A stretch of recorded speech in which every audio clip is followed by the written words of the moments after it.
심장병으로 급하게 수술을 해야 했던 어머니의 수술비를 위해 아버지는 무릎을 꿇고 제 앞에 쓰러져 오셨습니다. 그렇게 저는 어머니를 살리기 위해 재벌집 바보 아들과 결혼을 했습니다. 온 세상이 저를 비웃었습니다. 하지만 신혼 첫날 밤 남편이 저에게 건넨 말 한마디는 저를 놀라게 했습니다. 그 사람은 겉보기와는 전혀 다른 사람이었습니다. 이야기가 궁금하시다면 구독과 좋아요 눌러주세요. 댓글로 지금 어디서 시청하고 계신지 소통해 주신다면 앞으로 더 좋은 영상 제작에 큰 힘이 됩니다. 용과 봉황이 금실로 수놓아진 붉은 비단이 깔린 광활한 저택의 신혼 침대 위에 하유는 말없이 앉아 있었습니다. 밖에 소란스러움이 잦아들고 가슴 시린 정적이 찾아온 지 한참이 지난 뒤였습니다. 하윤이 시집 온 곳은 그 지역에서 가장 부유하기로 소문난 한 회장. 집안의 장남 지우가 머무는 호화로운 집이었습니다. 이 지역 사람이라면 모르는 이가 없을 정도로 막대한 부와 권력을 지닌 집안이었으며 그녀의 눈앞에 펼쳐진 모든 것은 그녀의 평생을 통틀어 상상조차 할 수 없었던 웅장함이었습니다. 한 달 전 가난한 시골 교사였던 아버지가 무릎 꿇고 흐느끼시던 모습이 눈앞에 선명했습니다. 평생 책과 도리만을 알고 살아오신 엄격한 분이었으나 위독한 어머니의 심장 수술비 앞에서는 그토록 무력해지셨던 것입니다. 수술비의 액수는 하윤의 가족이 평생을 바쳐도 모을 수 없는 숫자였습니다. 하윤은 사랑으로 맺어진 결실이 아닌 오직 어머니의 생명과 맞바꾼 거액의 돈을 위한 거래로 이 결혼을 받아들였습니다. 그녀의 마음은 휘몰아치는 불안과 서러움으로 가득 차 얼굴에 두껍게 칠한 화장으로도 그 감정을 감출 수 없었습니다. 하윤은 값비싼 웨딩드레스 자락을 두 손으로 꽉 쥔 채 모든 것이 낯설고 외롭게만 느껴졌습니다. 이 호화로운 공간은 그녀에게 안락함 대신 더욱 깊은 외로움을 선사했습니다. 온 동네가 하윤을 비웃었습니다. 그녀가 시집간 지우는 12살 때 나무에서 떨어져 머리를 크게 다쳤고 그 후로 정신이 10살 아이의 수준에 머물러 있다는 사실을 모두가 알고 있었습니다. 사람들은 그를 바보 도련님이라 불렀습니다. 이 사실은 그녀가 한 회장 집안에 시집가는 순간부터 온 동네 사람들의 가십거리였습니다. 부유한 집안의 며느리가 되었지만 남편이 바보라는 사실은 그녀의 희생에 대한 씁쓸한 주홍글씨처럼 느껴졌습니다. 처음에는 부모님도 완강히 반대하셨습니다. 아버지는 딸을 그런 결혼에 밀어넣을 수는 없다라고 하셨습니다. 그러나 하룻밤 새 희끗희끗해진 아버지의 머리카락과 무력한 눈물을 보았을 때 하윤은 스스로 결심했습니다. 제 행복을 희생해서라도 어머니의 목숨을 구할 수만 있다면 후회는 없다고 다짐했습니다. 그 결심은 그녀의 뼈와 심장에 새겨져 이 호화로운 감옥에 그녀를 가두었습니다. 그녀의 인생에서 가장 중요한 날 그녀의 가슴에는 행복 대신 무거운 효심만이 짓누르고 있었습니다. 방문이 조용히 삐걱하며 열리는 소리에 하윤의 복잡한 상념이 흩어졌습니다. 그녀는 깜짝 놀라 심장이 철렁 내려앉았습니다. 그녀의 미래의 남편 지우가 들어왔습니다. 그는 고급스러운 신랑 예복을 그대로 입고 있었으나 넥타이는 헐거워져 있었고 머리는 살짝 흐트러져 있었습니다. 따뜻한 노란 조명 아래 하윤은 비로소 그의 얼굴을 자세히 보았습니다. 사람들은 그저 그가 바보라고만 했지 이렇게까지 잘생겼다고는 말해주지 않았습니다. 그는 키가 크고 어깨가 굳건했으며 날렵한 얼굴선과 오뚝한 콧대를 지니고 있었습니다. 얇은 입술은 굳게 닫혀 있었고 특히 가을 호수처럼 맑은 검은 눈동자에는 한 점의 잡념도 없는 순수한 아름다움이 담겨 있었습니다. 그는 동그란 눈을 깜빡이며 호기심과 수줍음이 뒤섞인 눈빛으로 하윤을 쳐다보았습니다. 신혼방에 들어서는 남편이라기보다는 새로운 장난감을 발견한 아이처럼 조심스럽게 다가오는 모습이었습니다. 그는 침대 앞에 멈춰서서 순진한 목소리로 짧게 말을 건넸습니다. 안녕, 부인. 하윤은 고개를 숙여 감히 그의 눈을 마주치지 못하고 작게 속삭였습니다. 안녕하세요, 지우 씨. 지우는 그녀의 얼굴을 가린 베일을 신기한 듯 기울여 쳐다보았습니다. 이거 예쁘다. 엄마가 오늘 밤에 남편이 부인의 베일 벗겨주는 거랬어. 그는 서툰 손길로 조심스럽게 하윤의 베일을 걷어 올렸습니다. 하윤은 어떤 일이든 각오하고 있었지만 그녀가 마주한 것은 순수한 눈빛과 환한 미소뿐이었습니다. 와, 부인 진짜 예쁘다. 그는 작게 감탄했습니다. 그의 미소에는 한 점의 가식도 없었고 마치 아침 햇살처럼 하윤의 마음속 차가운 불안을 녹여주었습니다. 그는 더는 아무것도 하지 않고 침대 끝에 걸터 앉아 턱을 괜 채 하윤을 바라보았습니다. 부인, 더워? 옷 이렇게 많이 입어서 덥겠다. 하윤은 고개를 저었습니다. 아니, 덥지 않아. 그럼 배고파? 배고프지? 그의 눈에는 진심 어린 걱정이 담겨 있었습니다. 하윤은 다시 고개를 저었으나 사실 점심 이후로 아무것도 먹지 못한 상태였습니다. 지우는 하윤을 한참 보더니 무언가 생각난 듯 슬쩍 문 쪽을 살피고는 조용히 하라는 손짓을 했습니다. 그는 허리를 숙여 침대 밑으로 손을 뻗더니 작은 통 하나를 꺼냈습니다. 뚜껑을 열자 예쁘게 장식된 작은 케이크 조각들이 들어 있었습니다. 쉿! 그가 속삭였습니다. 부인이 먹어. 아까 아래층에 사람 너무 많아서 부인 못 먹을까봐 내가 숨겨놨어. 엄청 맛있어. 그는 케이크 한 조각을 집어 하윤의 입가로 가져왔습니다. 기대에 찬 눈으로 하윤을 바라보았습니다. 그의 비밀스럽고도 사랑스러운 모습에 하윤은 오늘 처음으로 웃음이 터져 나왔습니다. 그녀는 입을 벌려 그의 손에 들린 케이크를 받아 먹었습니다. 크림의 달콤함과 빵의 부드러움이 입안에 퍼졌지만 가장 달콤했던 것은 이 바보 남편의 진심 어린 관심이었습니다. 그 다정함에 그녀의 코끝이 찡해졌습니다. 케이크를 다 먹자 지우는 다시 상자를 조심스럽게 원래 자리에 숨겼습니다. 하윤은 그가 신혼부부라면 첫날 밤에 응당 요구할 법한 일을 할 것이라 생각했지만 그는 그저 길게 하품을 한번 하더니 하윤 옆에 와서 누웠습니다. 엄마가 오늘 밤엔 남편이 부인 꼭 껴안고 자야 한댔어. 그는 아주 자연스럽게 말하며 하윤의 허리를 감싸 안았습니다. 하윤의 몸은 그대로 굳어버렸습니다. 단 한 번도 남자와 이렇게 가까이 있어 본 적이 없었기 때문입니다. 그의 품은 넓고 따뜻했습니다. 그의 가슴은 단단했고 그는 어떤 무례한 행동도 하지 않았습니다. 그저 하윤을 품에 안고 그녀의 머리카락에 얼굴을 묻더니 이내 고른 숨소리를 내기 시작했습니다. 그는 아이처럼 편안하고 행복하게 잠이 들었습니다. 하윤은 그의 품에 안겨 제 심장과 그의 심장이 규칙적으로 뛰는 소리를 들었습니다. 그녀의 마음속에 있던 두려움과 경계심이 서서히 녹아내렸습니다.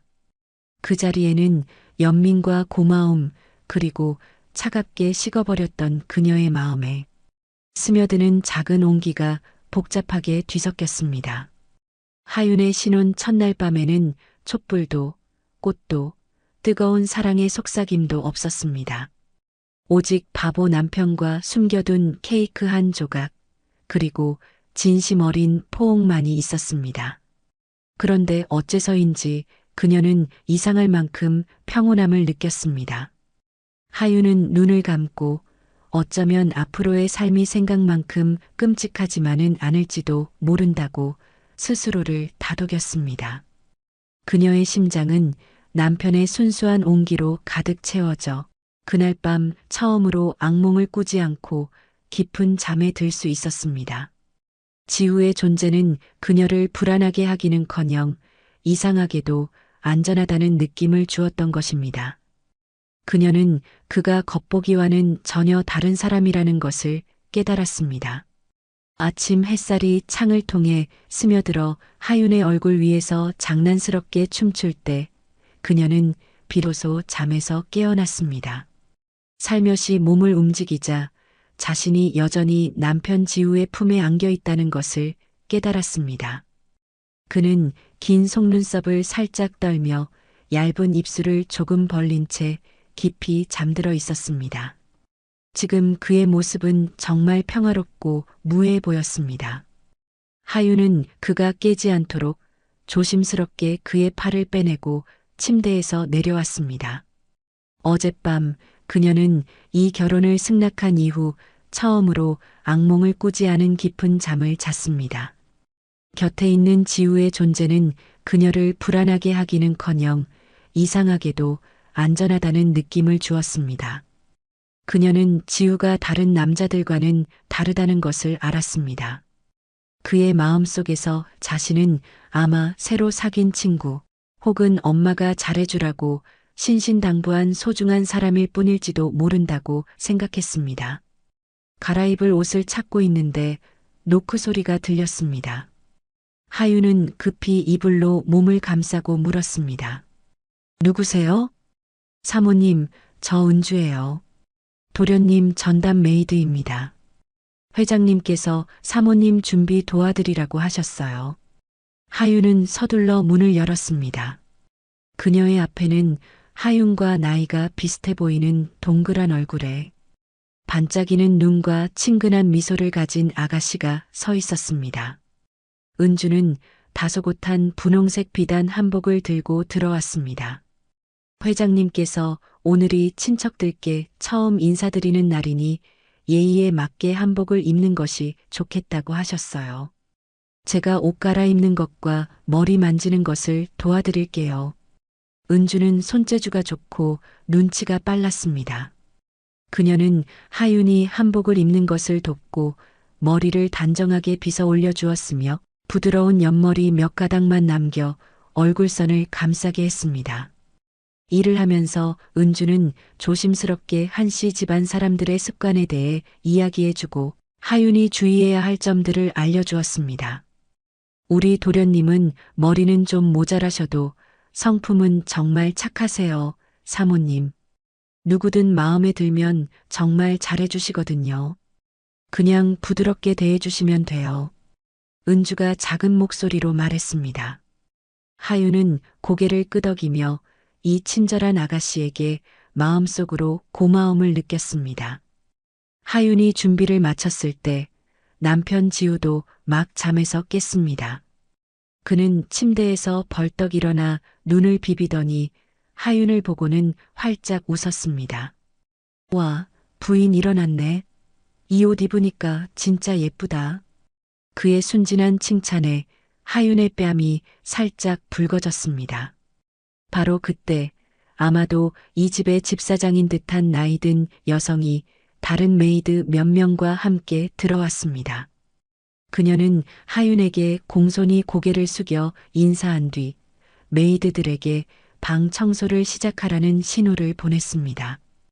그녀의 시선이 여전히 정갈한 침대와 한 점의 흔적도 없는 새하얀 시트를 스쳐 지나갔습니다. 하윤은 심장이 쿵하고 내려앉는 것을 느꼈습니다. 그녀는 분명 어젯밤 하윤과 지우 사이에 아무 일도 없었다는 것을 눈치챘을 것입니다. 집사장은 아무 말도 하지 않고 묵묵히 자신의 일을 마친 뒤 메이드들을 데리고 나갔습니다. 은주가 남아 작은 목소리로 하윤을 안심시켰습니다. 사모님, 걱정 마세요. 이 여사님은 입이 무거운 분이세요.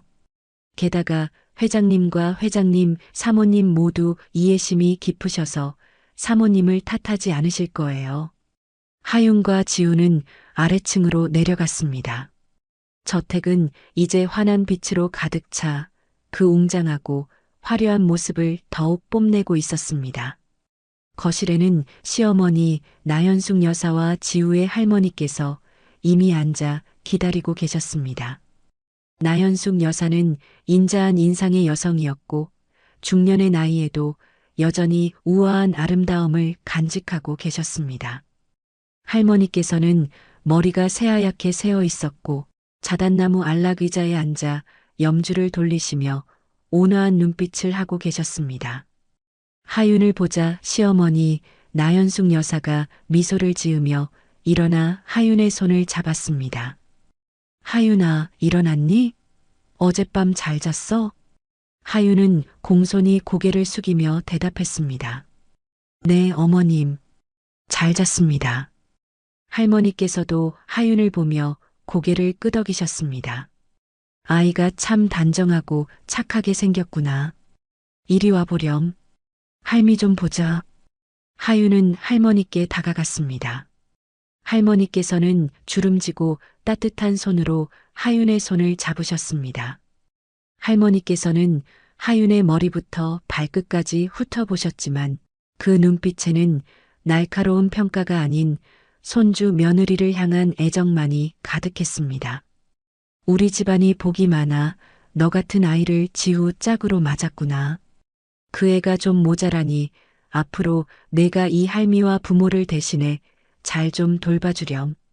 네, 할머님. 그게 제 도리인걸요. 하윤은 목이 메어 대답했습니다. 시어머니께도 덧붙이셨습니다.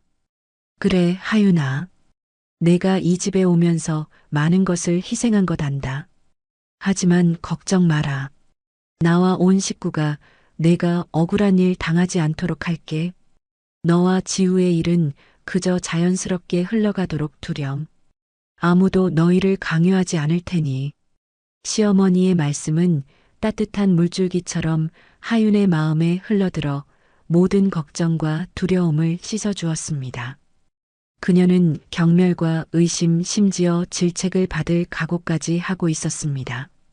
하지만 그녀가 받은 것은 오직 관용과 이해뿐이었습니다. 하윤은 한씨 집안 식구들이 자신에게 대를 잇기를 원하거나 남들에게 보여주기 위한 가식적인 결혼 생활을 원하는 것이 아니라는 것을 깨달았습니다. 그들은 단지 자신들의 불행한 아들에게 진심으로 잘해줄 한 사람이 필요했던 것입니다. 그 순간 하윤은 스스로에게 약속했습니다. 좋은 부인이 되어 온 마음을 다해 남편 지우를 돌보겠다고 말입니다.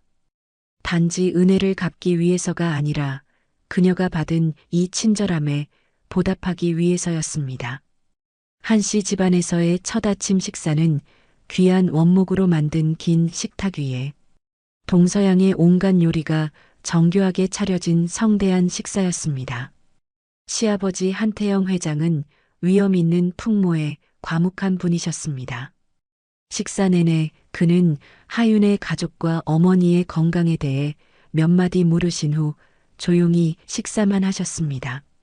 하지만 그의 눈빛을 통해 하윤은 그가 만족하고 있다는 것을 느낄 수 있었습니다. 식탁에는 지우 부부와 할머니, 시부모님 외에 2명의 여성이 더 있었습니다. 시어머니께서 그들이 지우의 고모, 즉 시아버지의 여동생들이라고 소개해 주셨습니다. 둘째 고모 한채원은 온화하고 인자한 인상에 항상 미소를 띠고 있는 분이었습니다. 셋째 고모 한가람은 정반대였습니다.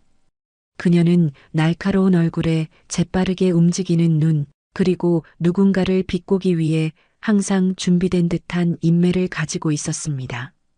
식사는 둘째 고모가 능숙하게 대화를 이끌어준 덕분에 꽤 화기애애한 분위기에서 진행되었습니다. 할머니께서도 기분이 좋아지셨는지 옛날 이야기를 들려주셨습니다. 오직 셋째 고모만이 때때로 하윤을 꿰뚫어 보는 듯한 눈으로 쳐다볼 뿐이었습니다. 식사 시간 동안 가장 소란을 피운 사람은 다름 아닌 지우였습니다. 그는 하윤 옆에 앉아 자기 밥을 먹는 것은 잊은 듯 계속해서 하윤의 밥그릇에 음식을 놓아주었습니다. 계란 프라이, 베이컨, 버터를 바른 빵까지 하윤의 밥그릇은 금세 작은 산처럼 쌓였습니다. 부인 많이 먹어. 그가 즐겁게 말했습니다. 이거 다 맛있어. 그의 순진한 말에 식탁에 있던 모든 사람들이 웃음을 터뜨렸습니다. 하윤은 부끄러우면서도 감동을 받아 급히 음식을 다시 지우의 그릇에 덜어주었습니다. 지우 씨도 드세요. 난 다 못 먹어요. 지우는 고개를 끄덕이며 말을 들었지만 몇 숟가락 뜨는가 싶더니 다시 부인을 챙기는 임무에 몰두했습니다. 그 모습을 본 셋째 고모가람이 입꼬리를 올리며 톡 쏘는 목소리로 말했습니다. 어머나, 우리 조카 녀석? 부인 생긴 지 하루 만에 얼마나 똑똑해졌는지 부인한테 음식도 집어줄 줄 알고 역시 가르치는 사람이 있으니 달라. 셋째 고모의 말은 하윤의 마음에 가볍게 박히는 바늘 같았습니다. 그녀는 셋째 고모가 자신을 겨냥하고 있다는 것을 알았습니다. 시어머니 나연숙 여사께서 살짝 미간을 찌푸리며 무언가 말하려 할 때 둘째 고모 채원이 조용히 젓가락을 내려놓으며 미소 지었습니다. 너도 참. 지우가 자기 부인 예뻐서 챙겨주는 게 당연하지. 난 지우가 저러는 거 보니 오히려 기쁜데. 부부 사이의 정은 다 이런 작은 것에서부터 쌓이는 거잖아. 옛날에 좋아하던 사람한테 괜히 튕기고 쌀쌀맞게 굴다가 지금 혼자 앉아 있는 누구랑은 다르게 말이야. 둘째 고모의 말은 부드러웠지만 천근의 무게를 담고 있었습니다. 셋째 고모의 얼굴이 순간 변하더니 당황하고 화가 난 듯 보였지만 아무 반박도 하지 못했습니다.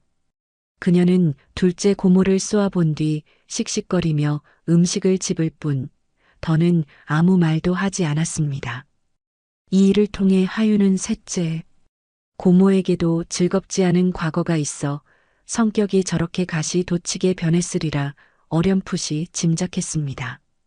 그리고 둘째 고모 채원이 비록 온화하지만 결코 약하지 않다는 것도 깨달았습니다.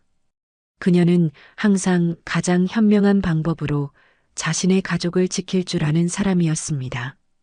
식사가 끝나고 하윤은 시어머니와 두 고모를 따라 거실로 가 차를 마셨습니다. 할머니께서는 방으로 돌아가셨고 지우는 뒷마당으로 뛰어가 커다란 셰퍼드 몇 마리와 놀고 있었습니다. 둘째 고모 채원이 하윤을 옆에 앉히고 다정하게 물었습니다.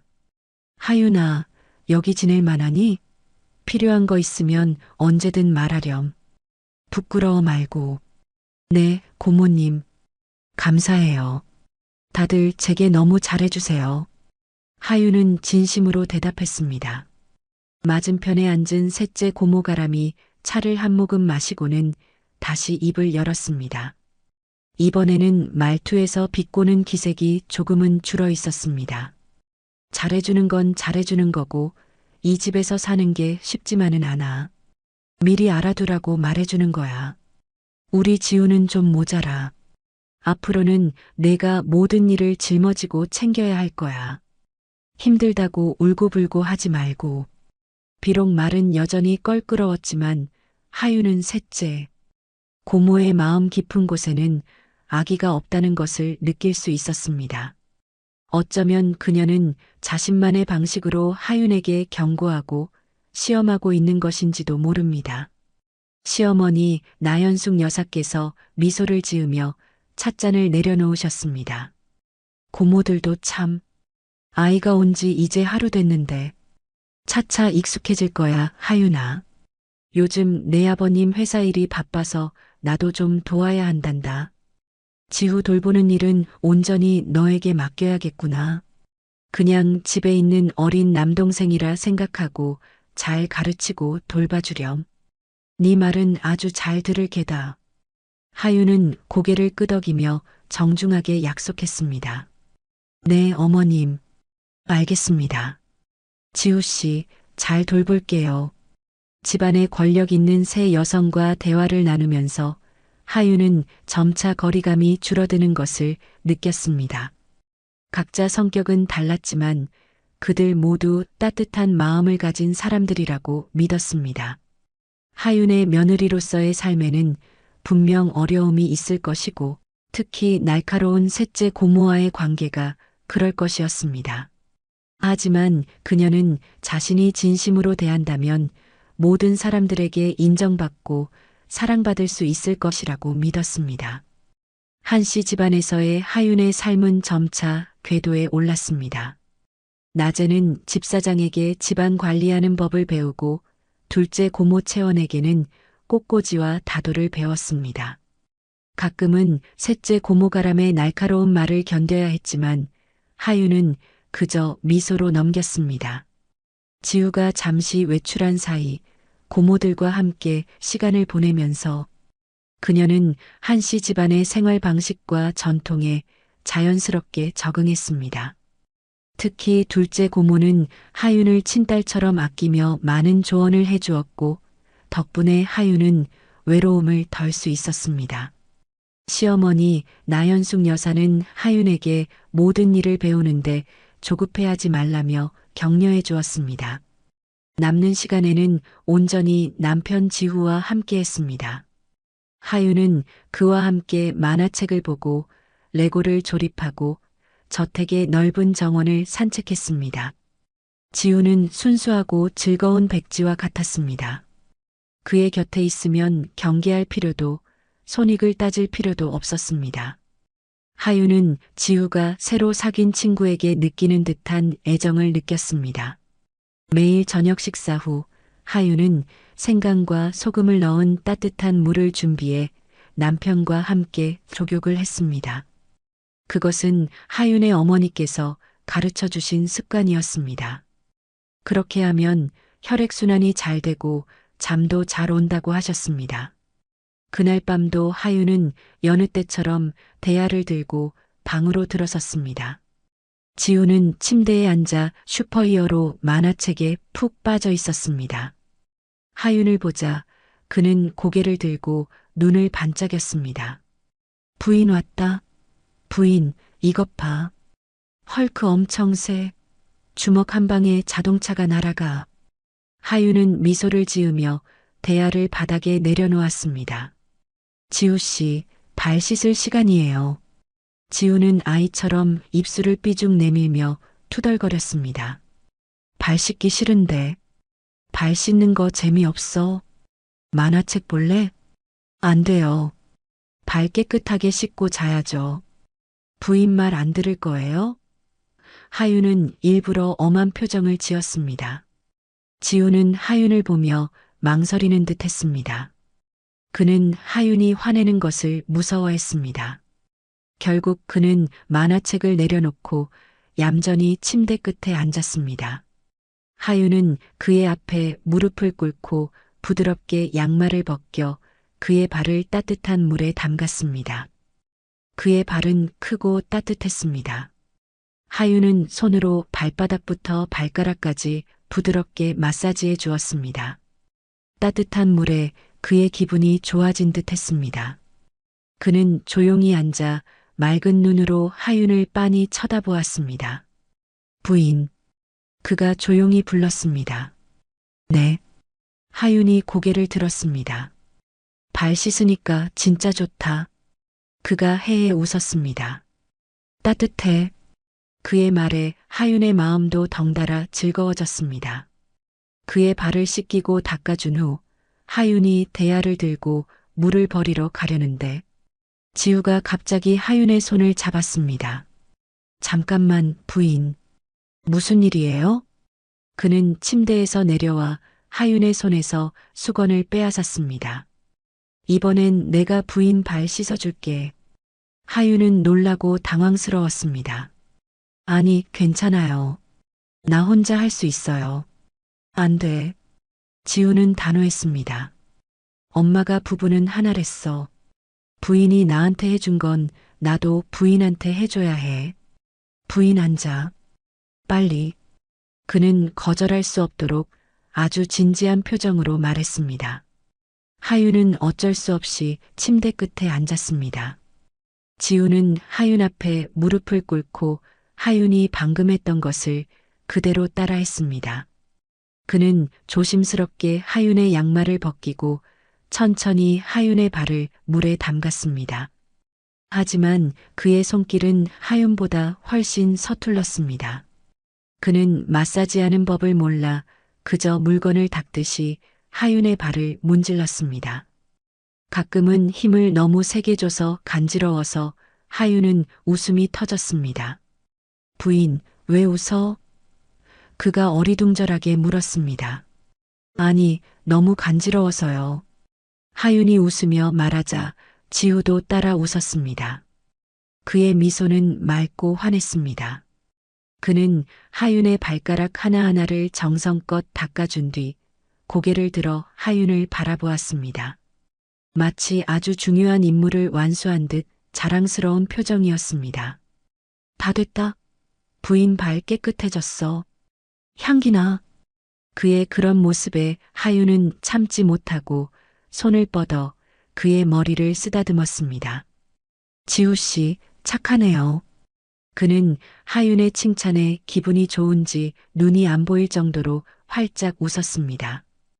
그날 밤 침대에 누웠을 때 그는 여느 때처럼 하윤을 품에 안았습니다. 하지만 이번에는 더 이상 어색함을 느끼지 못했습니다. 하윤은 주도적으로 그의 따뜻한 가슴에 파고들어 온몸으로 퍼지는 평온함을 느꼈습니다. 그의 서툴지만 진심 어린 보살핌을 통해 하윤은 이 바보 남편도 자신만의 방식으로 부인을 사랑할 줄 안다는 것을 깨달았습니다. 하윤 부부 사이의 감정은 뜨거운 남녀 간의 사랑은 아니었습니다. 그것은 가족애와 같았고 서로에 대한 유대감과 신뢰였습니다. 부드럽고 따뜻했지만 그 무엇보다 단단한 감정이었습니다. 그리고 하윤은 이 결혼에 대한 제 마음속의 얼음벽이 녹기 시작했다는 것을 알았습니다. 결혼한 지 일주일 후 하윤은 시어머니에게 친정에 다녀와도 될지 여쭈었습니다. 어머니는 막 수술을 마치셨고 성공적이긴 했지만 여전히 휴식과 보살핌이 필요했습니다. 시어머니 나연숙 여사는 즉시 허락하셨을 뿐만 아니라 하윤이 부모님께 가져다 드릴 귀한 보약과 인잠, 귀한 식품들을 잔뜩 준비해 주셨습니다. 하윤이 짐을 챙기고 있는데 지우가 신이 난 얼굴로 방으로 뛰어들어왔습니다. 부인, 어디가? 나도 같이 가. 하윤은 조금 망설였습니다. 우리 부모님 뵈러 가는 거예요. 길도 멀고 재미있는 것도 없는데. 나도 갈래. 지우는 막무가내였습니다. 나도 장인어른 장모님께 인사드려야지. 엄마가 그랬어. 엄마가 나는 사위니까 처부모님께 효도해야 한다고 했어. 그의 막힘없는 논리에 하윤은 거절할 수가 없었습니다. 하윤이 수긍하는 듯 보이자 그는 하윤이 마음을 바꿀까 두렵다는 듯 재빨리 달려가 기사에게 차를 준비하라고 일렀습니다. 집으로 가는 길에 지우는 무척 즐거워했습니다. 아마도 그가 저택의 문을 나서는 것은 아주 드문 일이었을 것입니다. 그는 창문에 얼굴을 붙이고 보이는 모든 것을 가리키며 하윤에게 이것저것 물었습니다. 부인, 저 건물 진짜 높다. 부인, 저 사람들은 뭐 하는 거야? 부인, 저 달고나 맛있겠다. 하윤은 그의 질문 하나하나에 참을성 있게 대답해 주었습니다. 달고나를 파는 노점을 지나갈 때 그는 기사에게 차를 세워달라고 졸랐습니다. 그는 아주 많이 사서는 하윤과 장인, 장모님 드릴 것이라고 말했습니다. 여러 개의 달고나를 들고 선물 받은 아이처럼 기뻐하는 그를 보며 하윤은 저도 모르게 미소를 지었습니다.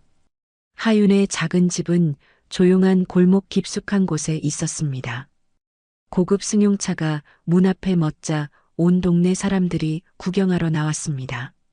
아버지는 기쁘면서도 어색한 표정으로 황급히 마중 나오셨습니다.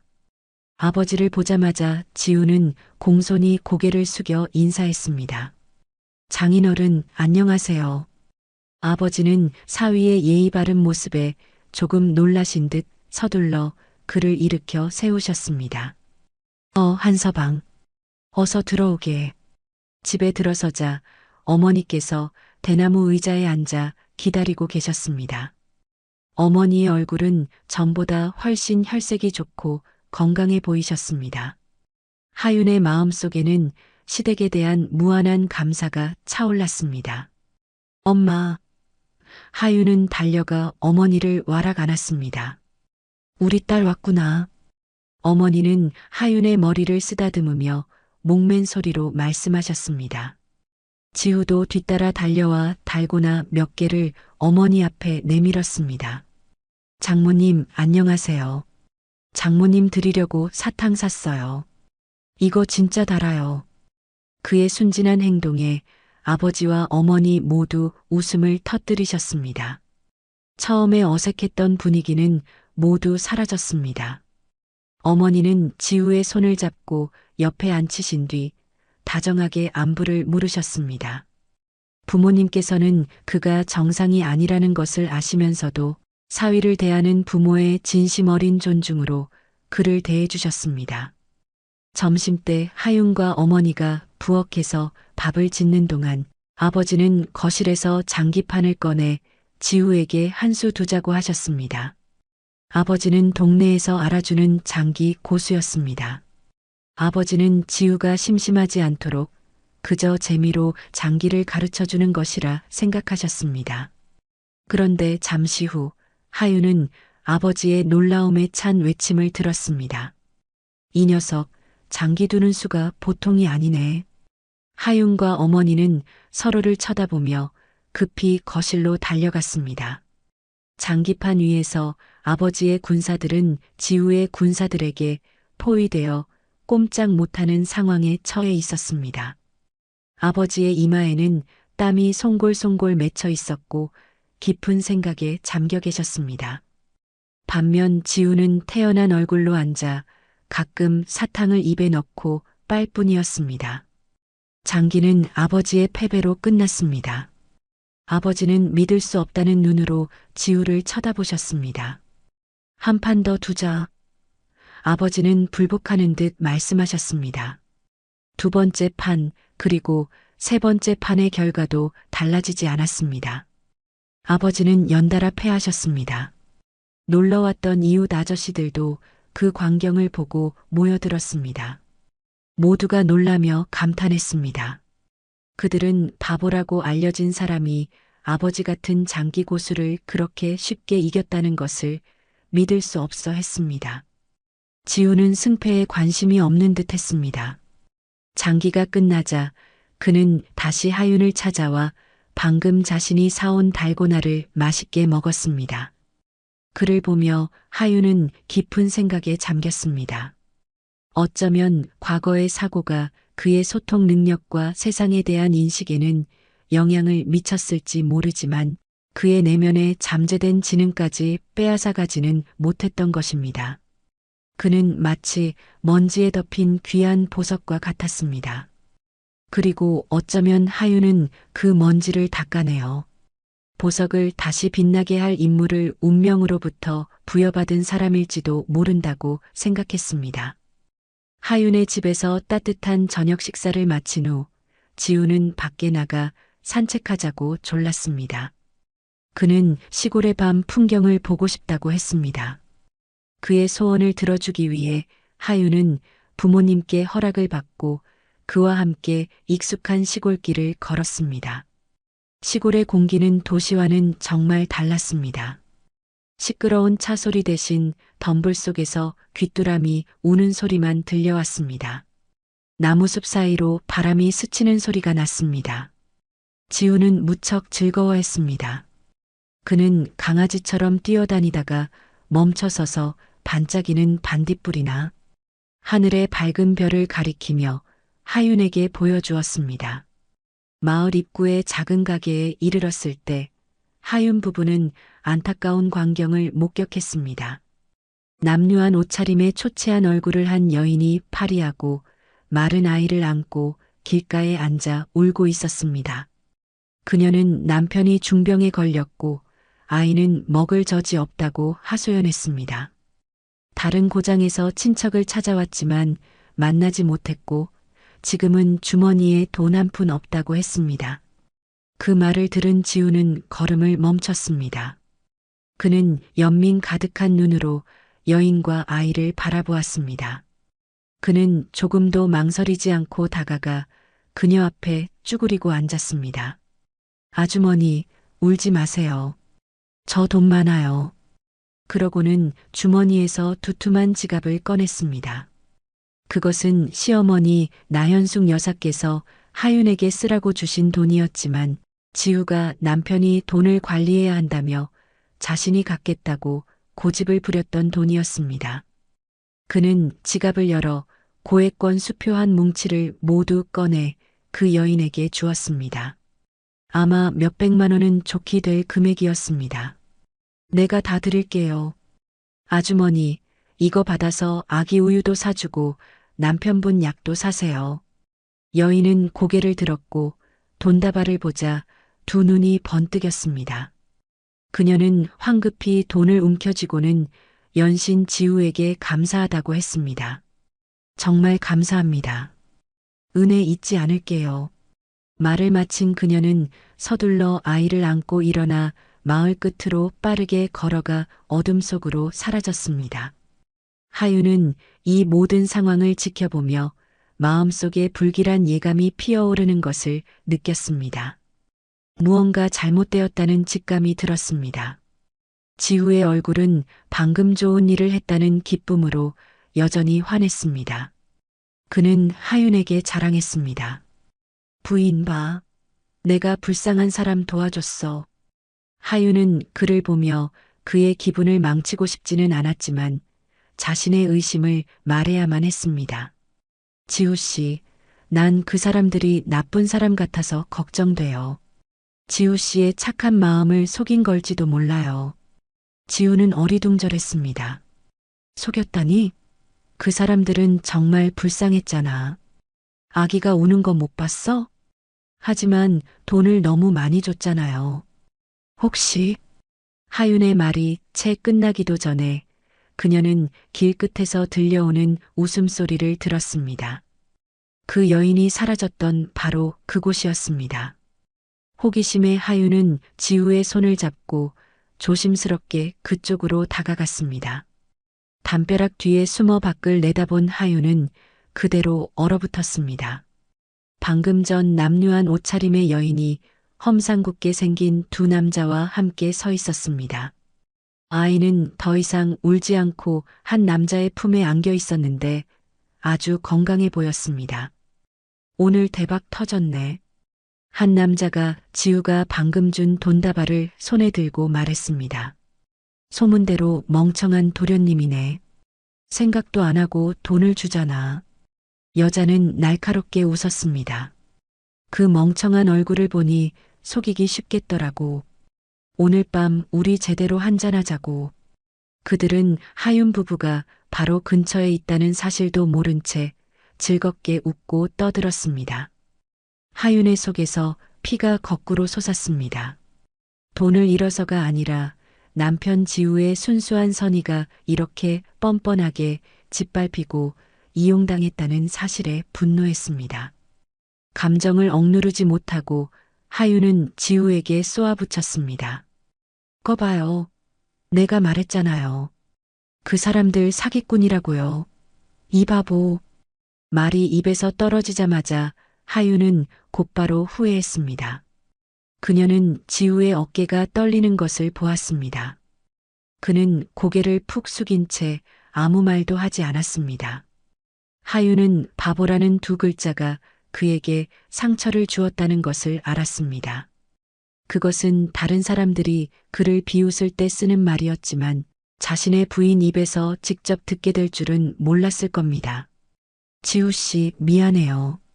일부러 그런 게 아니에요. 하윤은 다급하게 그를 껴안으며 후회 가득한 목소리로 말했습니다.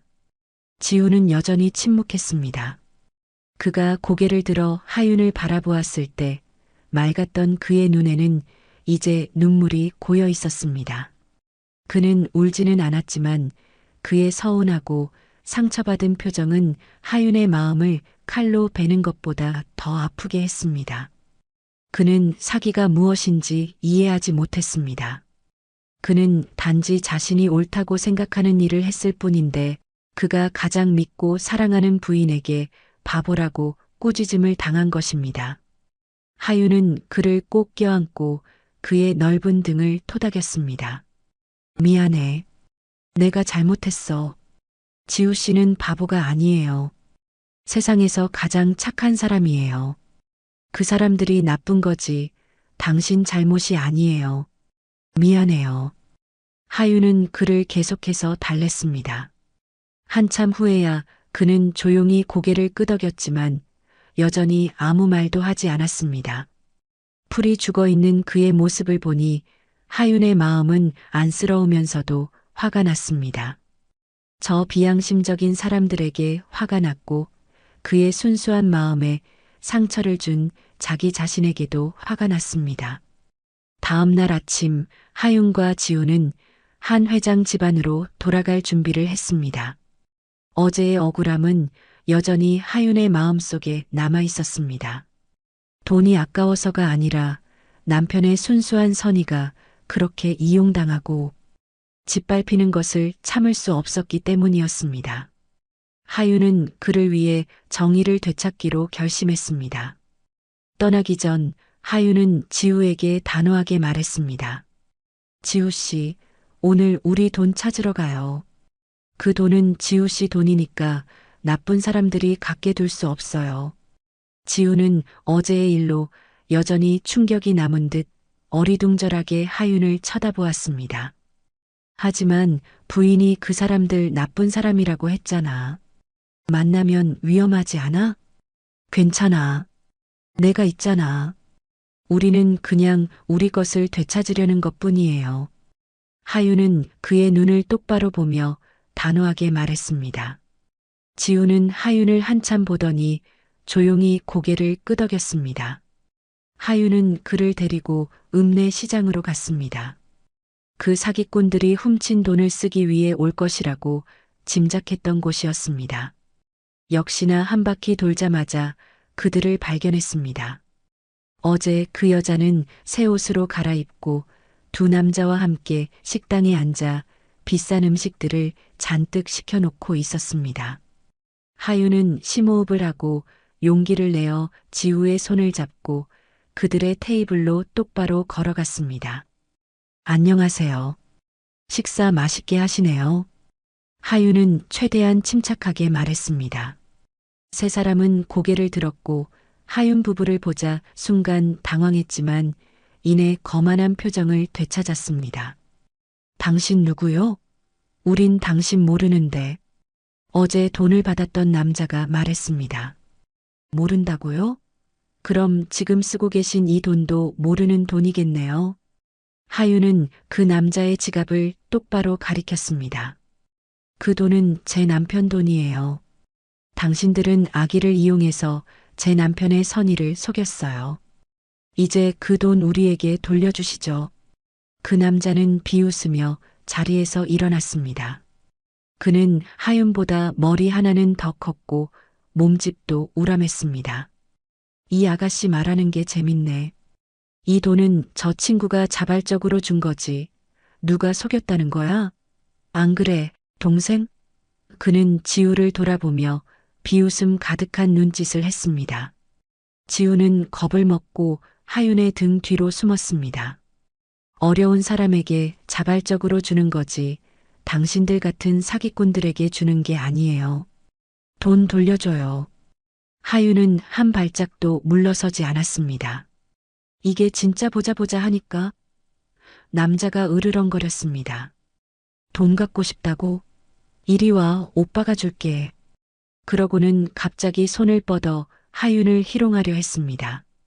하윤은 깜짝 놀라 뒤로 물러섰지만 피할 수 없었습니다.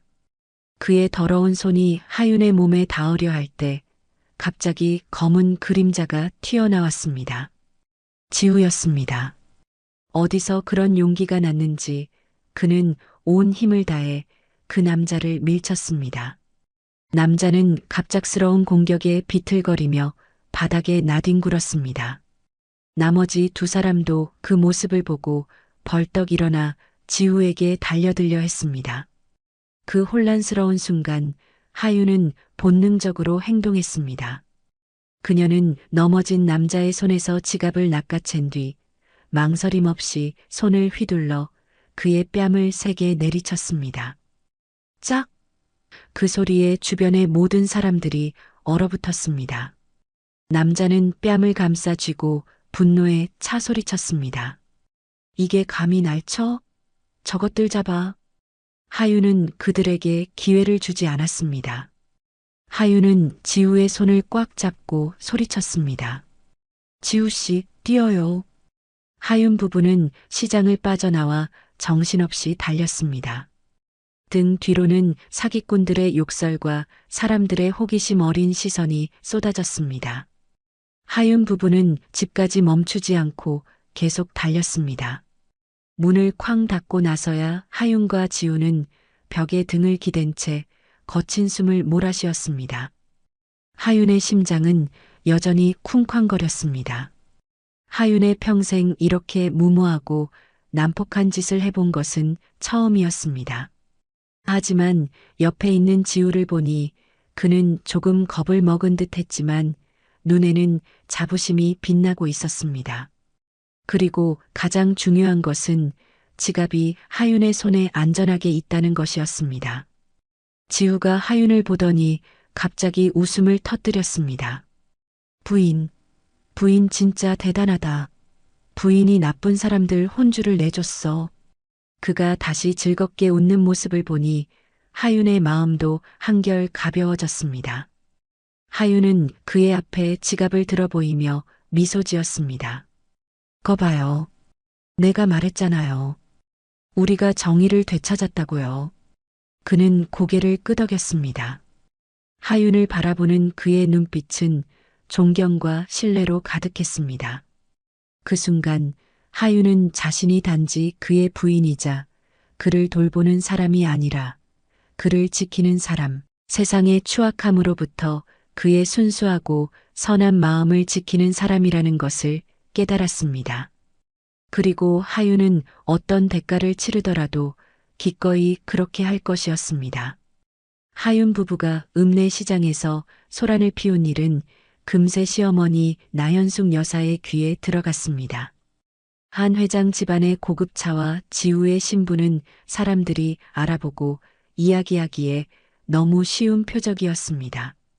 저택에 도착하자마자 은주가 걱정스러운 얼굴로 하윤 부부를 맞으며 나현숙 여사와 한태영 회장이 거실에서 기다리고 계신다고 말했습니다. 하윤은 피할 수 없다는 것을 알았습니다. 하윤은 지우의 손을 잡고 당부했습니다. 조금 있다가 어머님 뵈면 무슨 일이든 내가 다 책임질게요. 지우 씨는 그냥 가만히 있어요. 지우는 고개를 끄덕였지만 그의 눈에는 이상하게도 굳은 결의가 서려 있었습니다. 시어머니는 소파에 앉아 계셨고 표정이 굳어 있었습니다. 시아버지 한태영 회장과 셋째 고모 한가람도 함께였습니다. 거실의 공기는 그 어느 때보다 무거웠습니다. 너희들 어디 갔었니? 온 동네 사람들이 너희 얘기를 하게 만들다니 무슨 짓을 한 거야? 시어머니께서 불만스러운 기색을 감추지 않고 물으셨습니다.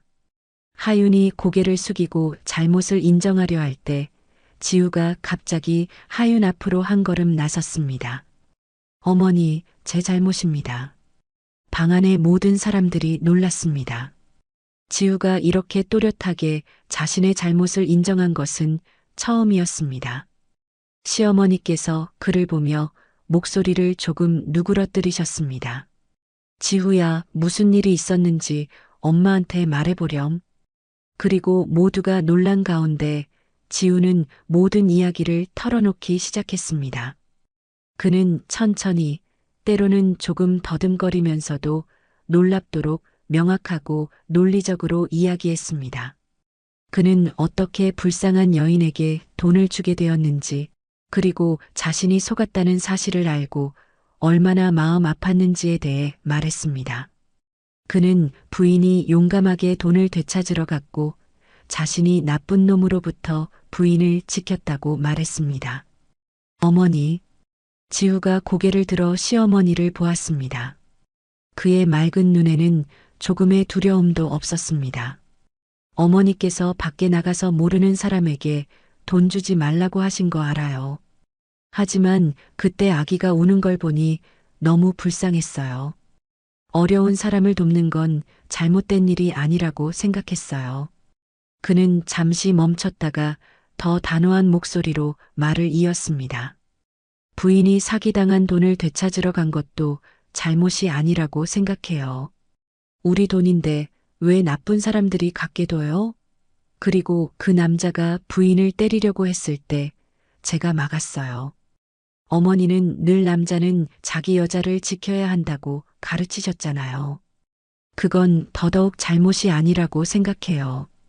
온 방이 정적에 휩싸였습니다.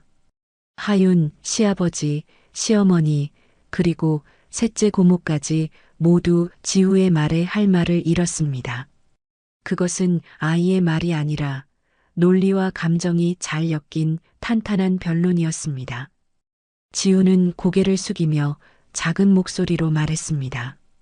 제가 잘못한 건 딱 하나예요. 어머니 말씀을 안 듣고 마음대로 다른 사람에게 돈을 준 거. 그 벌은 제가 받겠습니다.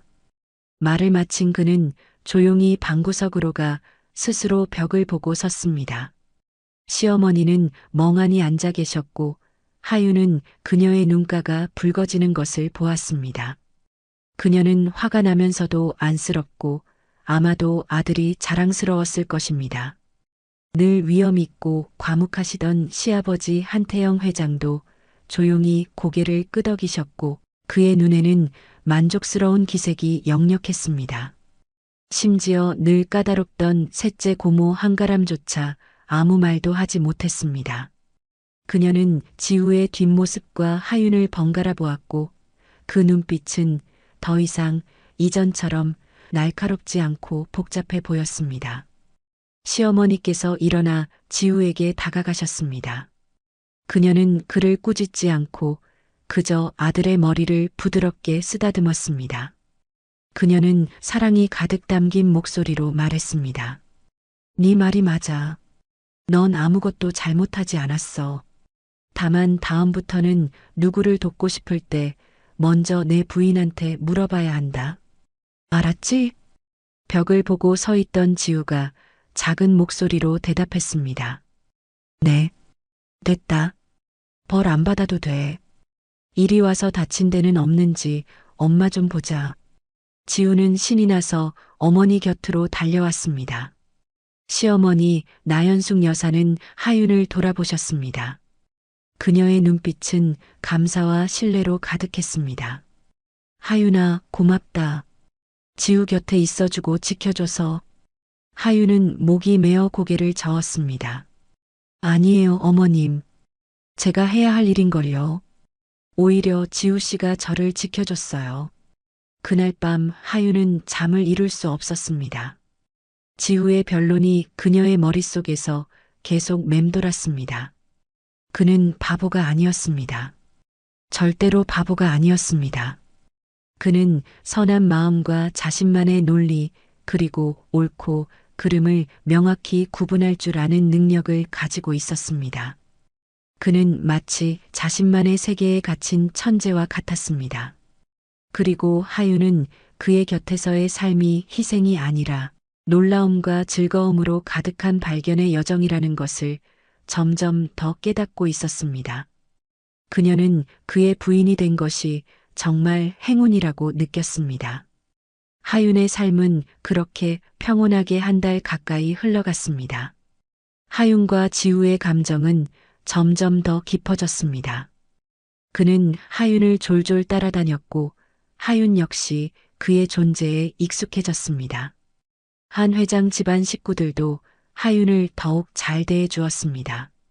시어머니 나연숙 여사는 하윤을 친딸처럼 여기셨고 둘째 고모 채원은 늘 다정하게 챙겨주셨습니다.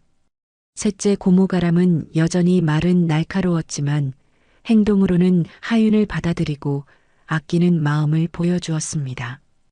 행복이 미소 짓는 듯했던 그때 초대받지 않은 손님이 찾아와 하윤의 결혼 생활에 첫 파문을 일으켰습니다.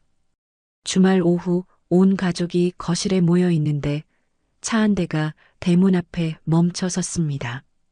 잠시 후 은주가 허둥지둥 달려와 보고했습니다. 회장님, 사모님, 협력업체인 우진건설 사장님의 따님, 세나 씨가 찾아왔습니다. 세나라는 이름의 하윤은 시어머니와 두 고모의 표정이 미세하게 변하는 것을 느꼈습니다. 시어머니 나연숙 여사는 미간을 살짝 찌푸리셨고 셋째 고모 가람은 비꼬는 듯한 미소를 지었으며 둘째 고모 채원은 걱정스러운 눈빛으로 하윤을 보았습니다. 오직 시아버지 한태영 회장과 남편 지우만이 평온한 표정을 유지하고 있었습니다. 젊고 아름다운 아가씨가 들어왔습니다. 그녀는 값비싼 명품 원피스를 입고 화려하게 화장했으며 무척 거만한 태도였습니다. 그녀가 바로 오세나였습니다. 그녀는 거실을 한 바퀴 훑어보았고 지후 옆에 앉아있는 하윤에게 시선이 머물 때 하윤은 그녀의 눈에서 비우호적인 빛이 스치는 것을 보았습니다. 안녕하세요, 회장님, 어머님. 고모님들도 안녕하세요. 오세나는 달콤한 목소리로 인사했지만 의도적으로 하윤을 무시했습니다. 시어머니께서는 그저 형식적으로 고개를 끄덕이셨습니다. 세나구나. 오랜만이네. 앉으렴. 오세나는 자리에 앉자마자 지우에게서 눈을 떼지 못했습니다. 지우 오빠, 오랜만이에요. 잘 지냈어요? 저 기억나요? 지우는 어리둥절하게 그녀를 쳐다보더니 하윤에게 작게 물었습니다. 부인, 이 사람 누구야? 지우의 질문에 오세나는 얼굴이 굳었고 입가의 미소도 경직되었습니다. 시어머니 나연숙 여사께서 작게 헛기침을 하시고는 말씀하셨습니다. 여기는 하윤이다. 지우 부인이지. 둘이 얼마 전에 결혼했어. 그때서야 오세나는 마지못해 하윤을 쳐다보았지만 그저 거만하게 훑어볼 뿐이었습니다. 아, 안녕하세요. 그녀는 건성으로 말하고는 다시 지우에게로 고개를 돌려 애교 섞인 목소리로 말했습니다. 지우 오빠, 정말 저 잊었어요? 저 세나잖아요. 어렸을 때 오빠랑 저랑 엄청 친했잖아요. 지우는 여전히 아무 반응이 없었고 그저 하윤의 손만 꽉 잡을 뿐이었습니다. 거실의 분위기는 몹시 어색해졌습니다. 그날 밤 오세나가 돌아간 후 둘째 고모 채원이 하윤의 방으로 찾아왔습니다. 그녀는 문을 닫고 미안한 표정으로 말했습니다. 하윤아, 내가 알아야 할 이야기가 있단다. 둘째 고모는 하윤에게 지후와 오세나의 과거에 대해 이야기해 주었습니다. 오세나의 집안인 우진건설과 한 회장 집안은 대대로 친밀한 사업 파트너였습니다. 지후와 오세나는 어릴 적부터 양가에서 정혼을 약속한 사이로 정략 결혼을 통해 두 집안의 유대를 더욱 공고히 할 예정이었습니다. 하지만 지우가 사고로 바보가 된 후 오세나의 집안은 오세나가 아직 어리고 학업에 집중하고 싶다는 핑계를 대며 사실상 파혼을 원했습니다. 한 회장 집안은 화가 났지만 억지로 관계를 이어가고 싶지는 않았습니다. 최근에 말이야. 둘째 고모는 한숨을 쉬었습니다. 그 세나라는 아이가 다른 부잣집에 시집가게 됐는데 방탕하고 제멋대로인 성격 때문에 마지막 순간에 파혼당했다고 하더구나. 이제 기댈 곳이 없어지니 다시 우리 집안과의 인연을 되살리고 싶은 거겠지. 이번에 찾아온 것도 분명 목적이 있을 게다. 그 아이를 조심해야 한다. 이야기를 다 듣고 나니 하윤의 마음은 무겁게 가라앉았습니다. 하윤은 왜 모두가 오세나가 나타났을 때 그런 태도를 보였는지 이해했습니다. 그녀는 바로 남편의 옛 약혼녀였고 그가 가장 힘들 때 그를 버렸던 사람이었습니다. 이제 와서 그녀가 무슨 꿍꿍이로 다시 돌아온 것일까요? 하윤은 옆에서 깊이 잠든 지우를 보았습니다. 하윤은 질투하지 않았습니다. 지우의 마음속에 오세나의 그림자는 없다는 것을 알았기 때문이었습니다. 하지만 하윤은 두려웠습니다. 그녀의 등장이 하윤과 지우의 평화로운 삶을 깨뜨릴까봐 두려웠습니다. 그녀가 어떤 수단을 써서 하윤의 바보 남편에게 상처를 줄까봐 두려웠습니다. 하윤은 처음으로 이 결혼에 대한 실질적인 위협을 느꼈습니다. 그날 이후 오세나는 자주 놀러 온다는 핑계로 한 회장 집안에 드나들었습니다. 어떤 날은 특산품을 선물한다며 어떤 날은 고모들에게 배울 것이 있다며 찾아왔습니다. 하지만 그녀의 진짜 목적은 지우에게 접근하는 것이라는 것을 모두가 암묵적으로 알고 있었습니다. 시아버지와 지우를 제외한 한씨 집안 가족들은 모두 그녀에게 차가운 태도를 보였지만 오랜 관계를 고려해 매정하게 그녀를 쫓아낼 수는 없었습니다. 오세나는 사람들의 태도에 아랑곳하지 않는 듯 했습니다. 그녀는 오직 지우라는 하나의 목표에만 집중했습니다. 그녀는 늘 옛 추억을 끄집어내며 두 사람이 함께했던 놀이에 대해 이야기했습니다. 하지만 지우는 아무것도 기억하지 못했습니다. 그는 그저 예의상 고개를 끄덕이고는 다시 하윤과 대화를 나눌 뿐이었습니다. 지우의 무관심에도 오세나는 좌절하지 않고 오히려 더욱 친밀하게 굴었습니다. 절정은 어느 날 오후 하윤과 지우가 정원 그네에 앉아 있을 때였습니다. 오세나가 갑자기 나타났습니다. 지우 오빠 하윤 씨, 여기 계셨네요. 한참 찾았잖아요. 그녀는 환하게 웃으며 자연스럽게 지우 옆에 앉아 하윤과 그 사이를 비집고 들어왔습니다. 지우는 이런 가까움이 싫은 듯 미간을 살짝 찌푸렸습니다. 그는 슬쩍 몸을 옆으로 비켜 앉았습니다. 오세나는 눈치채지 못한 척 여전히 즐겁게 이야기를 계속했습니다. 그러다 갑자기 그녀는 손을 뻗어 지우의 손을 잡았습니다. 지우 오빠, 오랜만에 오빠 손 잡아보네요. 오빠 손은 여전히 따뜻하네. 그녀는 꿀처럼 달콤한 목소리로 말했습니다. 지우는 깜짝 놀라 서둘러 손을 뺐습니다. 그는 하윤에게 의견을 묻는 듯한 눈빛으로 하윤을 쳐다보았습니다. 하윤은 억지로 미소를 지으려 했었지만 마음속에서는 불이 타는 것 같았습니다. 오세나는 그 모습을 보고는 하윤을 향해 도발적인 눈빛을 보냈습니다. 하윤 씨, 오해하지 마세요. 저랑 지우 오빠는 그냥 어릴 적 친구 사이니까요. 그러고는 다시 지우를 향해 의미심장한 질문을 던졌습니다. 지우 오빠, 제 손 잡았을 때랑 하윤 씨 손 잡았을 때 느낌이 어떻게 다른지 말해봐요. 하윤은 그 자리에 얼어붙었습니다. 이것은 명백하고 노골적인 도발이었습니다. 그녀는 지우 앞에서 하윤을 모욕하고 싶었던 것입니다. 하윤은 숨을 죽이고 그의 대답을 기다렸습니다. 아이의 정신을 가진 그가 이 질문의 깊은 속뜻을 이해하지 못할 것이라는 것을 알면서도 말입니다. 지우는 어리둥절하게 오세나를 보고 다시 하윤을 보았습니다. 그는 하윤의 손을 들어 올렸다가 다시 자신의 손을 내려다보며 깊은 생각에 잠겼습니다. 잠시 후 그는 아주 솔직하게 대답했습니다. 부인 손. 부인 손은 굳은 살이 있어. 아가씨 손처럼 부드럽지 않아. 지우의 대답은 하윤의 심장에 똑바로 꽂히는 비수 같았습니다.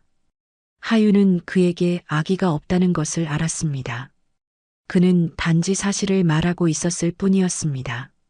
하윤의 손은 어릴 때부터 아픈 어머니를 대신해 집안일과 아르바이트를 하느라 고생했으니 오세나 같은 부잣집 아가씨의 손처럼 부드럽고 고울 리가 없었습니다.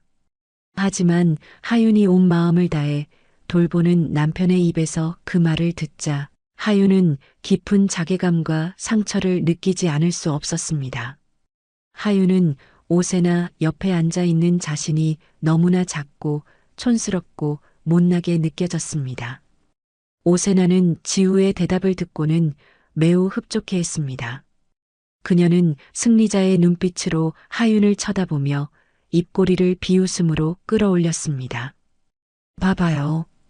지후 오빠는 여전히 예리하다니까요. 하윤 씨, 지후 오빠 부인인데 자기 관리 좀 하셔야겠어요. 여자가 손이 그렇게 거칠면 남편이 싫어해요. 그녀의 말 한마디 한마디가 하윤의 자존심에 박히는 바늘 같았습니다. 하윤은 고개를 푹 숙이고 두 손을 꽉 쥐었습니다. 무슨 말을 해야 할지, 어떻게 해야 할지 몰랐습니다. 그저 가슴속에서 차오르는 굴욕감과 무력감을 느낄 뿐이었습니다. 눈물이 눈에 고이기 시작했지만 하윤은 그것이 떨어지지 않도록 필사적으로 참았습니다. 자신을 모욕하려는 사람 앞에서 울 수는 없었습니다. 하윤이 더 이상 견딜 수 없다고 느낀 바로 그 순간 등 뒤에서 칼날처럼 날카로운 목소리가 들려왔습니다.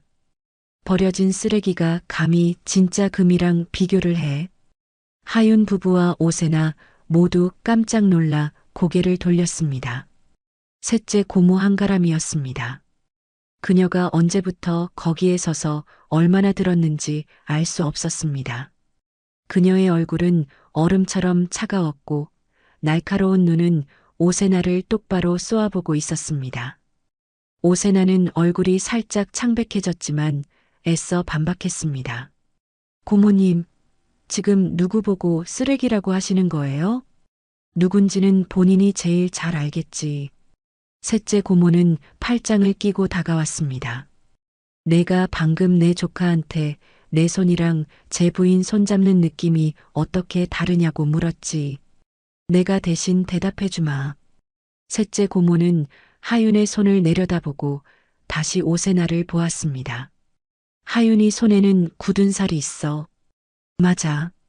그건 고생의 굳은 살이고 부모에 대한 효심의 굳은 살이고 남편을 돌보는 마음의 굳은 살이야. 그건 귀한 부인이자 며느리의 손이지. 그녀는 비웃음을 지었습니다. 그런데 내 손은 부드럽고 하얗기만 하지. 그건 먹고 놀기만 하고 아무 일도 해본 적 없는 손이야. 그 손은 원래 우리 지우 손을 잡기로 되어 있었지만 내 조카가 어려움에 처하자 가차없이 뿌리쳤지. 한번 버려진 물건이 이제 와서 뻔뻔하게 다시 나타나 비교를 해. 그게 쓰레기가 아니고 뭐란 말이냐? 셋째 고모의 말 한마디 한마디는 강철 같았고 조금의 사정도 없이 오세나의 얼굴을 후려쳤습니다. 오세나는 화가 나서 얼굴이 새빨개졌고 더듬거리며 아무 말도 하지 못했습니다. 고모님, 어떻게 저한테 그렇게 말씀하실 수 있어요? 난 사실을 말했을 뿐이다. 셋째 고모는 여전히 차가운 표정을 유지했습니다. 아, 그리고 이 바보 녀석도. 그녀는 무슨 일이 일어나는지 몰라 어리둥절해하는 지우를 돌아보았습니다. 정말 바보같이 자기 부인이 가족을 위해 고생한 손은 알아주지도 않고 남의 손이나 칭찬하고 있다니. 집에 가면 네 엄마한테 단단히 홍구멍을 내달라고 해야겠다. 지우를 꾸짖는 말이었지만 하윤은 셋째 고모가 오세나에게 들으라고 하는 말이라는 것을 알았습니다. 셋째 고모와 오세나 사이의 팽팽한 대립은 집안 사람들의 주목을 끌었습니다. 시어머니 나연숙 여사와 둘째 고모 채원이 급히 달려나왔습니다. 긴장된 상황을 본 시어머니께서 중재에 나섰습니다. 고모 그만하세요.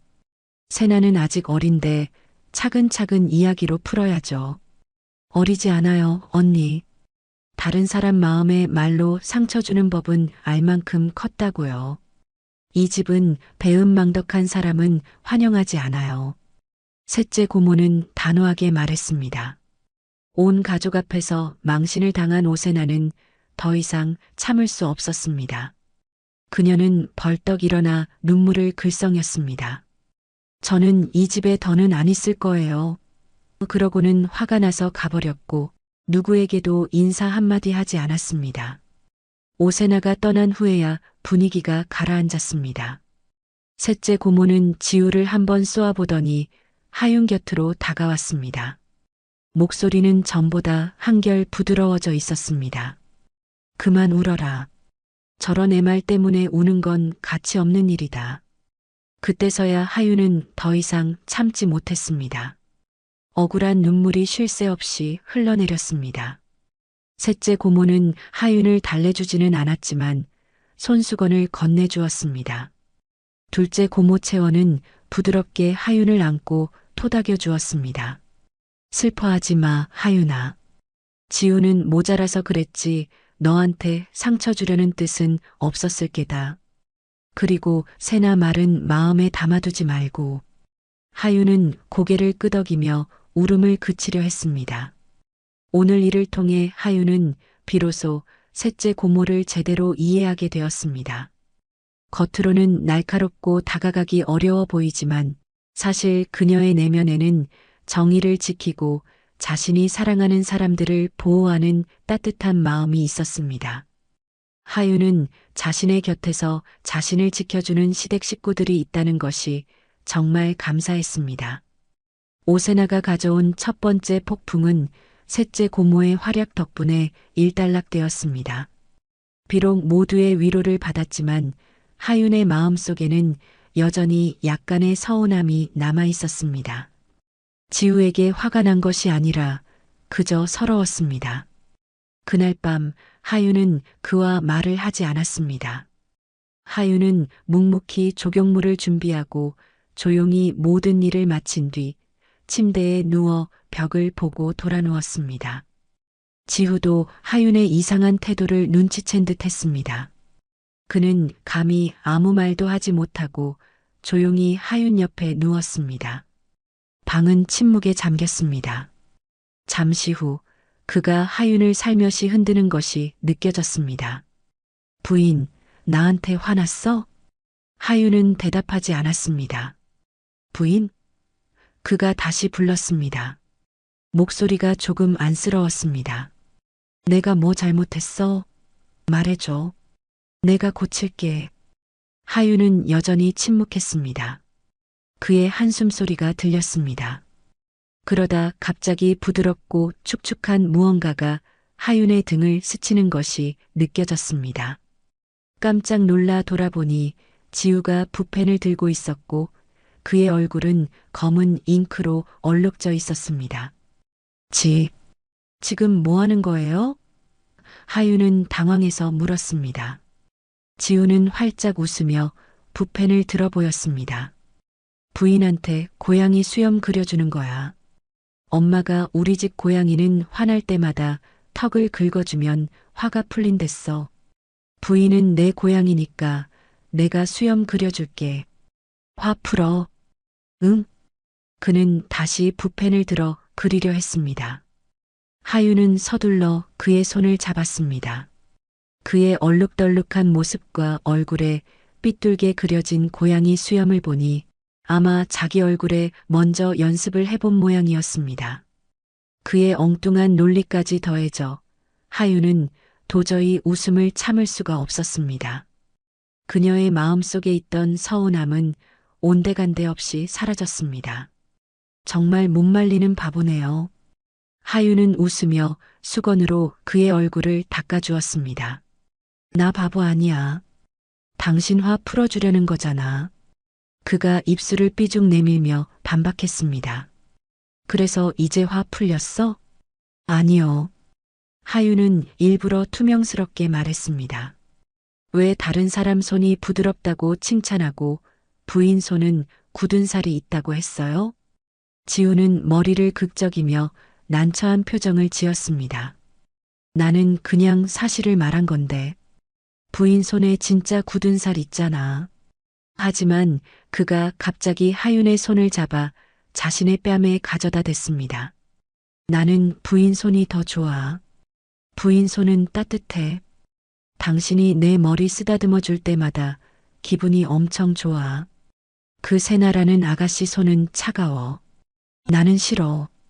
그의 진심 어린 말에 하윤의 마음이 녹아내렸습니다. 하윤은 그가 깊은 속뜻을 이해하지 못한다는 것을 알았지만 그는 자신만의 느낌이 있었습니다. 그는 오세나를 좋아하지 않았고 하윤의 손의 따뜻함을 좋아했습니다. 하윤에게는 그것만으로도 충분했습니다.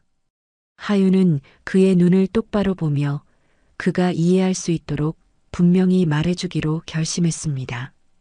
지우 씨, 내 말 잘 들어요. 지우 씨는 이제 내가 부인이에요. 지우 씨는 내 남편이고요. 부인이 있는 남자는 다른 여자 손을 잡으면 안 되고 부인 앞에서 다른 여자를 칭찬해서도 안 돼요. 알겠어요? 지우는 고개를 갸웃거리며 하윤이 한 말을 소화하려는 듯 했습니다. 잠시 후 그는 아주 진지하게 고개를 끄덕였습니다. 알았어. 나는 부인 남편이니까 부인 손만 잡을게. 다시는 새나 아가씨 손 안 잡을게. 부인 말 들을게. 그는 굳게 다짐하며 말했습니다. 그러고는 증명이라도 하듯 하윤의 양손을 들어 굳은 살 하나하나에 입을 맞추었습니다. 나는 부인 굳은 살 사랑해. 당신 사랑해. 사랑이라는 두 단어가 그의 입에서 조금의 망설임도 없이 자연스럽게 흘러나왔습니다. 비록 그가 사랑이라는 단어의 의미를 전부 이해하지는 못할지라도 그 말은 여전히 하윤의 심장을 세차게 뛰게 했습니다. 하윤은 제 바보 남편을 와락 안았습니다. 그는 복잡한 것을 이해할 필요가 없었습니다. 그의 순수한 마음 속에 오직 하윤 하나만 있으면 충분했습니다. 그날 밤 하윤 부부는 다시 서로를 껴안고 잠이 들었습니다. 하윤은 오세나가 어떤 수단을 쓰더라도 그녀는 결코 지우의 마음을 얻지 못할 것이라는 것을 알았습니다. 그의 마음은 가장 무의식적이고 본능적인 선택으로 온전히 하윤을 향해 있었기 때문입니다. 그 후 며칠 동안 오세나는 더 이상 한 회장 집안에 오지 않았습니다. 하윤의 삶은 다시 평온한 나날로 돌아왔습니다. 곧 추석이 다가오면서 집안 분위기는 한층 더 활기찼습니다. 이 집의 가풍은 추석 때 여자들이 직접 송편을 빚는 것이었습니다. 그래서 시어머니와 둘째 고모 채원은 부엌에서 송편을 빚느라 바빴습니다. 남편 지우가 가장 신이 났습니다.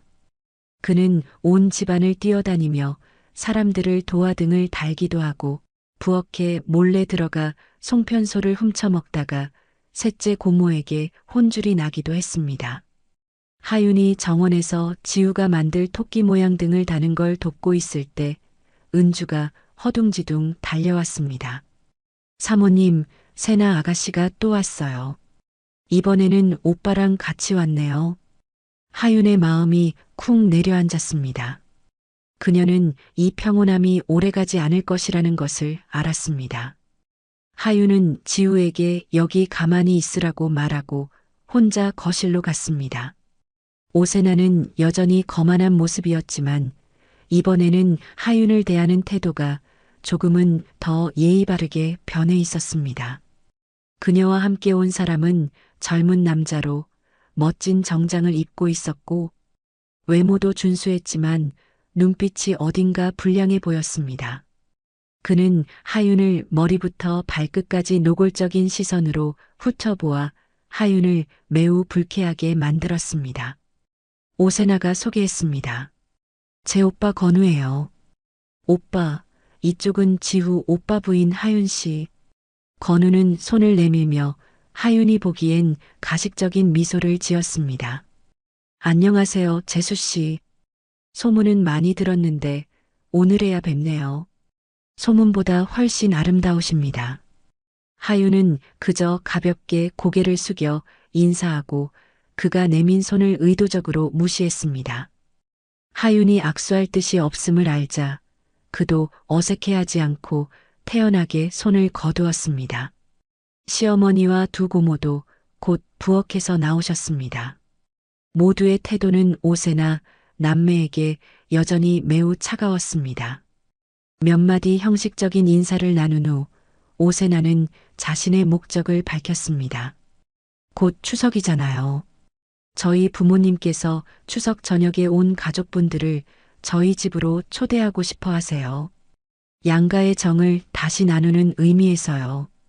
시어머니 나연숙 여사는 능숙하게 거절하셨습니다. 임 사장님 내외분의 좋은 뜻은 감사하지만 우리 집안은 대대로 추석에는 온 가족이 집에 모이는 전통이 있단다. 어디 가지 않아. 거절당하자 오세나는 기분이 안 좋아 보였지만 오빠 건우가 나서서 말을 거들었습니다. 괜찮습니다. 댁에 그런 전통이 있으시다면 추석 저녁에 저희 남매가 이쪽으로 와서 함께 즐거운 시간을 보내도 괜찮을까요? 사람이 많으면 더 흥겹지 않겠습니까? 말이 이 지경에 이르자 시어머니께서도 더는 거절하지 못하고 마지못해 고개를 끄덕이셨습니다. 그들 남매가 돌아간 후 둘째 고모 채원과 셋째 고모 가람이 하윤을 붙잡고 당부했습니다. 하윤아, 저 건우라는 놈 정말 조심해야 한다. 셋째 고모 가람이 엄한 얼굴로 말했습니다. 걔 좋은 놈 아니야. 밖에서 방탕하게 놀고 여자친구를 옷 갈아입히듯 바꾼다고 소문이 자자해. 둘째 고모 채원도 말을 이었습니다. 그래, 하윤아. 아까 널 보던 눈빛이 전혀 점잖지 않았어. 앞으로 며칠 동안은 혼자 있지 말고 어딜 가든 지우나 다른 사람들과 함께 다녀야 한다. 알았지? 하윤은 고개를 끄덕였지만 마음속에는 불길한 예감이 피어올랐습니다. 하윤은 방금 전 건우의 눈빛을 떠올렸고 두 고모의 경고가 결코 지나치지 않다고 느꼈습니다.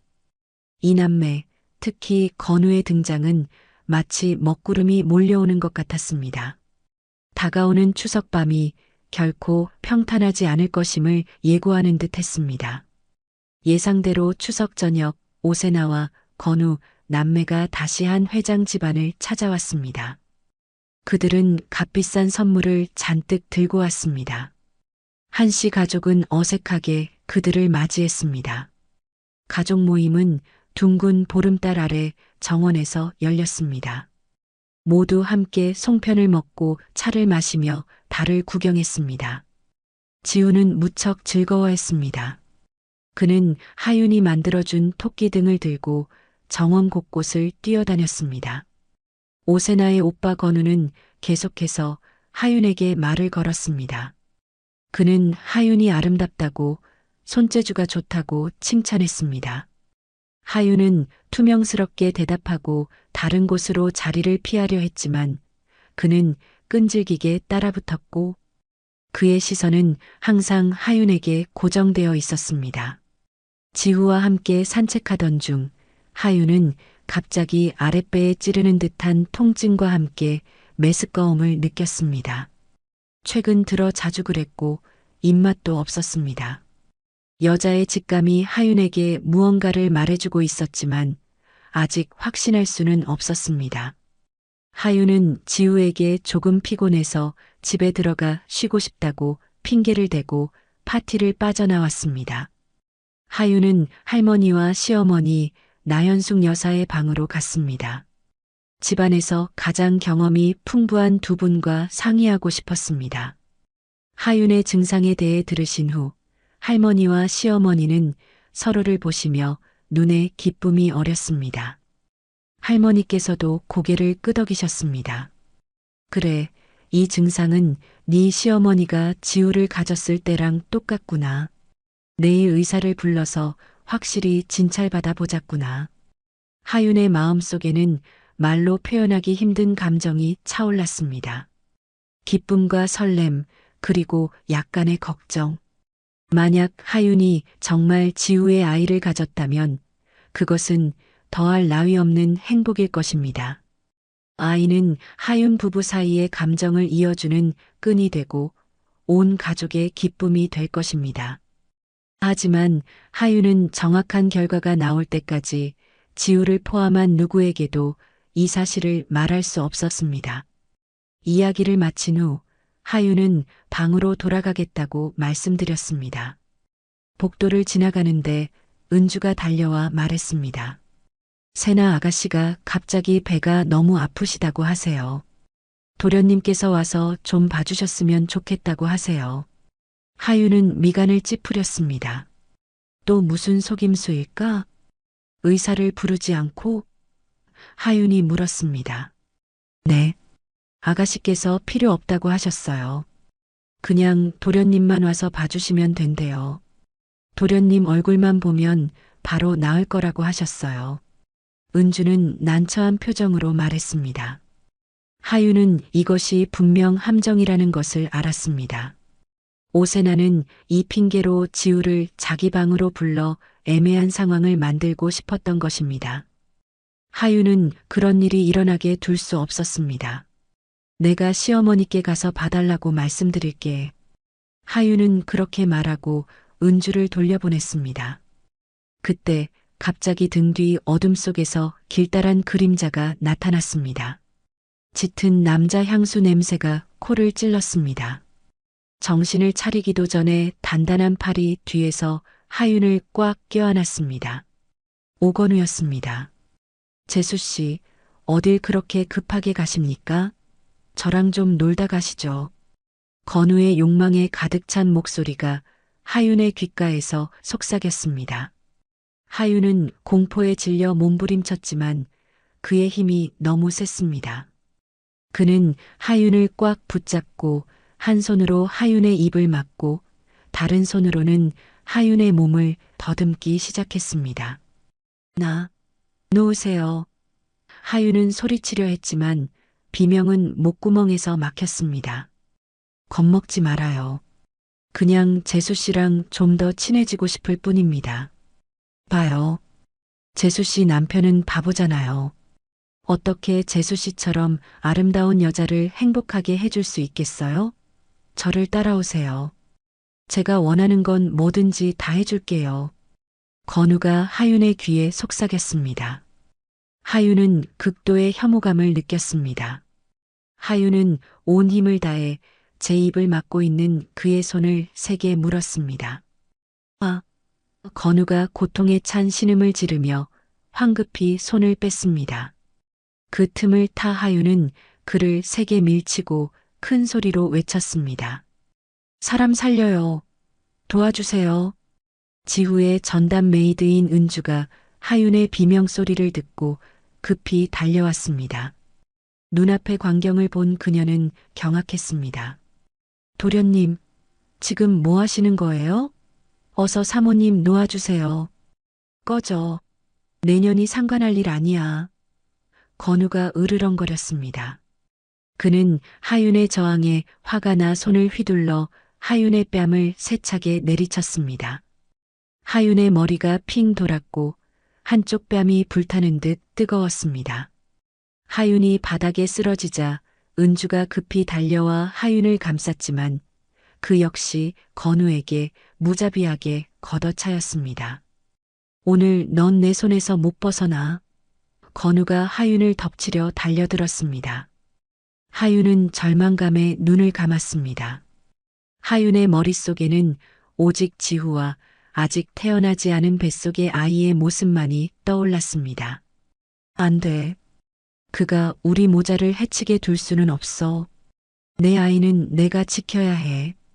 건우가 하윤의 몸에 닿으려던 바로 그 순간 복도 끝에서 분노에 찬 외침이 울려 퍼졌습니다.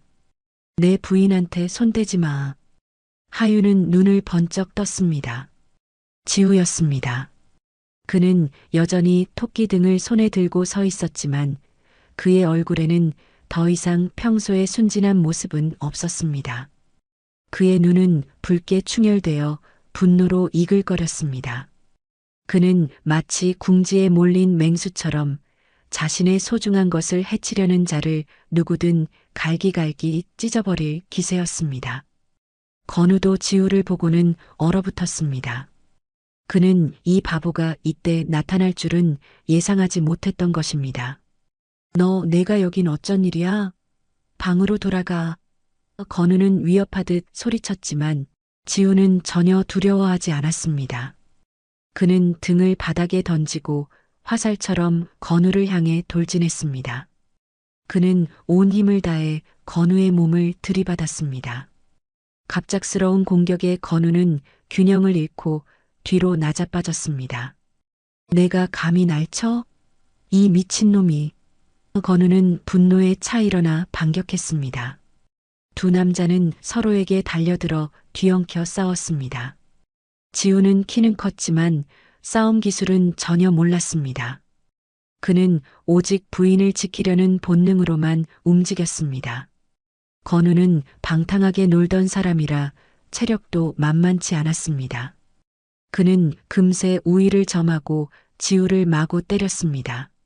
지우 씨. 하유는 공포에 질려 외쳤습니다. 하유는 일어나 그를 도우려 했지만 온몸이 아파 움직일 수 없었습니다. 은주도 사람들을 부르러 가려 했지만 건우에게 발로 차여 넘어졌습니다.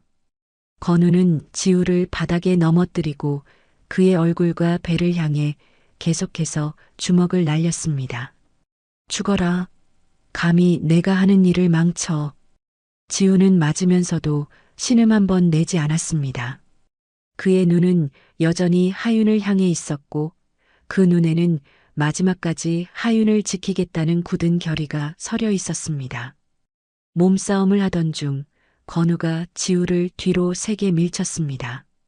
둔탁한 소리가 울려 퍼졌고 지우의 머리는 복도 구석에 있던 장식용 돌 모서리에 세게 부딪혔습니다. 그의 큰 몸이 힘없이 무너지더니 천천히 바닥으로 쓰러졌습니다. 그의 뒷머리에서 피가 솟아나 새하얀 바닥을 붉게 물들였습니다. 지우 씨. 하유는 찢어지는 비명을 질렀습니다. 어디서 그런 힘이 났는지 하유는 그의 곁으로 기어가 힘없이 축 늘어진 그의 몸을 품에 안았습니다. 지우 씨, 정신 차려요.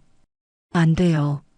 하유는 울부짖으며 그를 흔들었지만 그는 아무 반응이 없었습니다.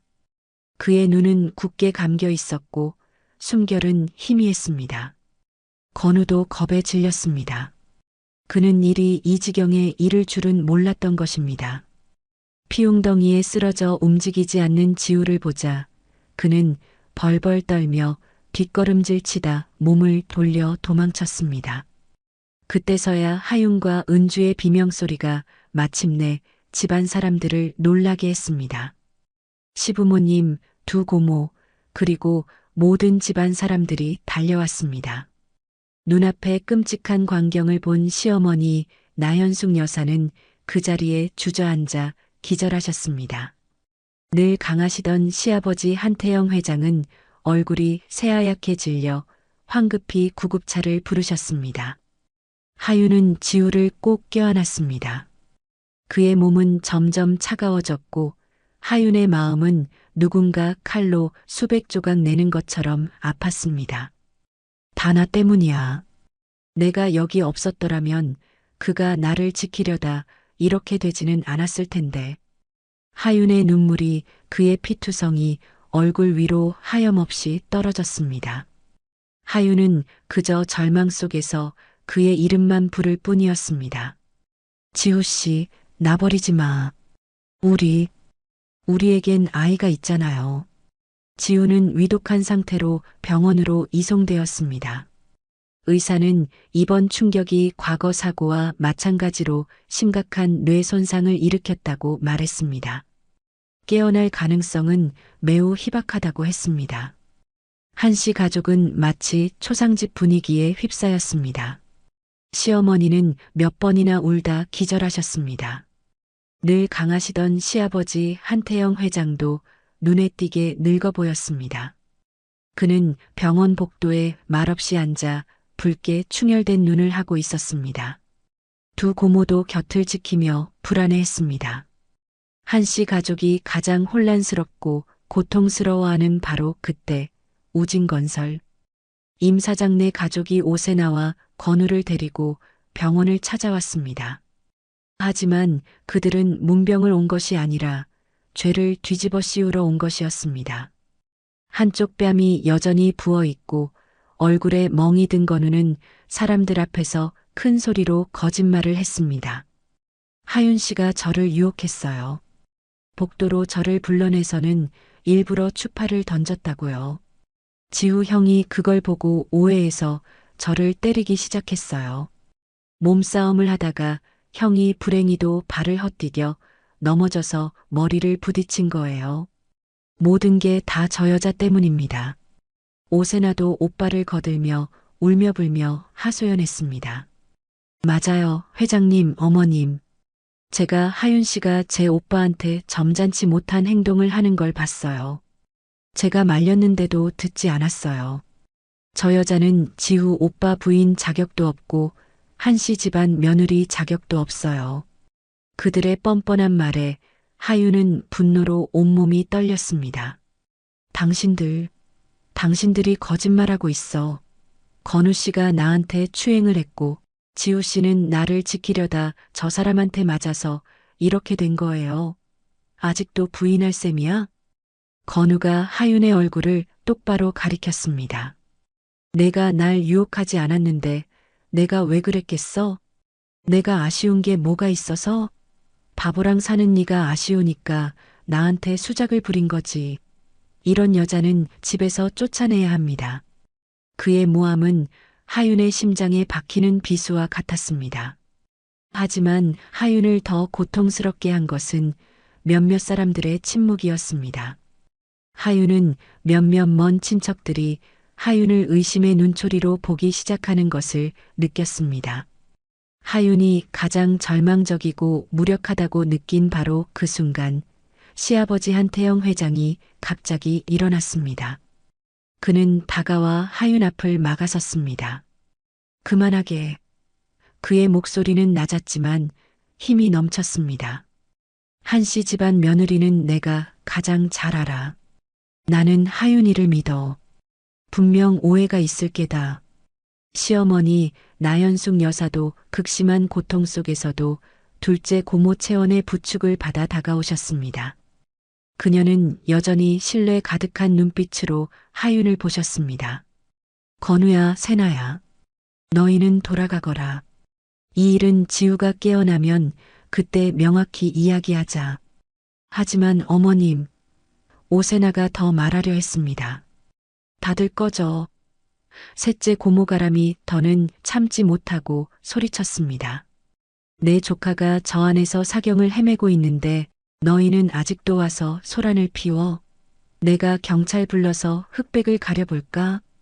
한씨 집안 식구들의 단호한 태도에 오세나 남매는 주춤했습니다. 하지만 바로 그때 하윤은 자신의 몸속에서 보이지 않는 힘이 솟아나는 것을 느꼈습니다. 하윤은 지우를 생각했고 뱃속의 아이를 생각했습니다. 하윤은 무너질 수 없었습니다. 하윤 자신과 남편 그리고 아이의 명예를 지키기 위해 강해져야 했습니다. 하윤은 시아버지의 보호에서 벗어나 오세나 남매와 모든 사람들을 똑바로 쳐다보았습니다. 제가 건우 씨를 유혹했다고 하셨나요? 제가 한씨 집안 며느리 자격이 없다고 하셨죠? 하윤은 또렷하고 강철 같은 목소리로 말했습니다. 그럼 제가 알려드리죠. 저는 지금 제 뱃속에 한지우 씨의 아이 한씨 집안의 장손을 품고 있습니다. 하윤은 자신의 배 위에 손을 얹고 당당하게 선언했습니다. 병원 복도가 터져나갈 듯 술렁했습니다. 모든 사람들이 경악에 빠졌습니다. 오세나 남매는 얼굴이 종이장처럼 하얗게 되었습니다. 시부모님과 두 고모는 하윤을 보셨습니다. 그들의 눈빛은 놀라움에서 말할 수 없는 기쁨으로 변했지만 그 속에는 여전히 걱정이 섞여 있었습니다. 이 기쁜 소식은 너무나 갑작스럽고 너무나 비극적인 상황에서 찾아왔습니다. 그것은 희망인 동시에 지금 하윤에게 가장 강력한 무기였습니다. 그것은 모든 모함을 깨뜨리고 이 집안에서 하윤의 흔들릴 수 없는 위치를 확인시켜 주었습니다. 병원 복도가 하윤의 선언으로 아직 소란스러울 때 갑자기 응급실 문이 벌컥 열리며 간호사가 허둥지둥 달려 나왔습니다. 환자가 깨어났어요. 환자가 깨어났습니다. 모든 사람들이 얼어붙었습니다. 기적이 일어난 것입니다. 잠시 후 지우는 응급실에서 나와 특별병실로 옮겨졌습니다. 그는 여전히 창백해 보였고 머리에는 하얀 붕대가 감겨 있었지만 그는 정말로 깨어났습니다. 하윤과 가족들은 서둘러 뒤를 따랐습니다. 오세나와 건우 남매도 상황을 확인하려는 듯 불안한 얼굴로 뒤따라왔습니다. 병실에 들어서자 지우는 침대에 누워 천천히 눈을 떴습니다. 그는 방안을 한 바퀴 둘러보았습니다.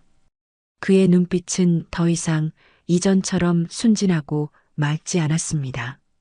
지우야, 아들아, 정신이 드니? 엄마가 얼마나 무서웠는지 몰라. 시어머니 나연숙 여사가 달려가 그의 손을 잡고 흐느끼셨습니다.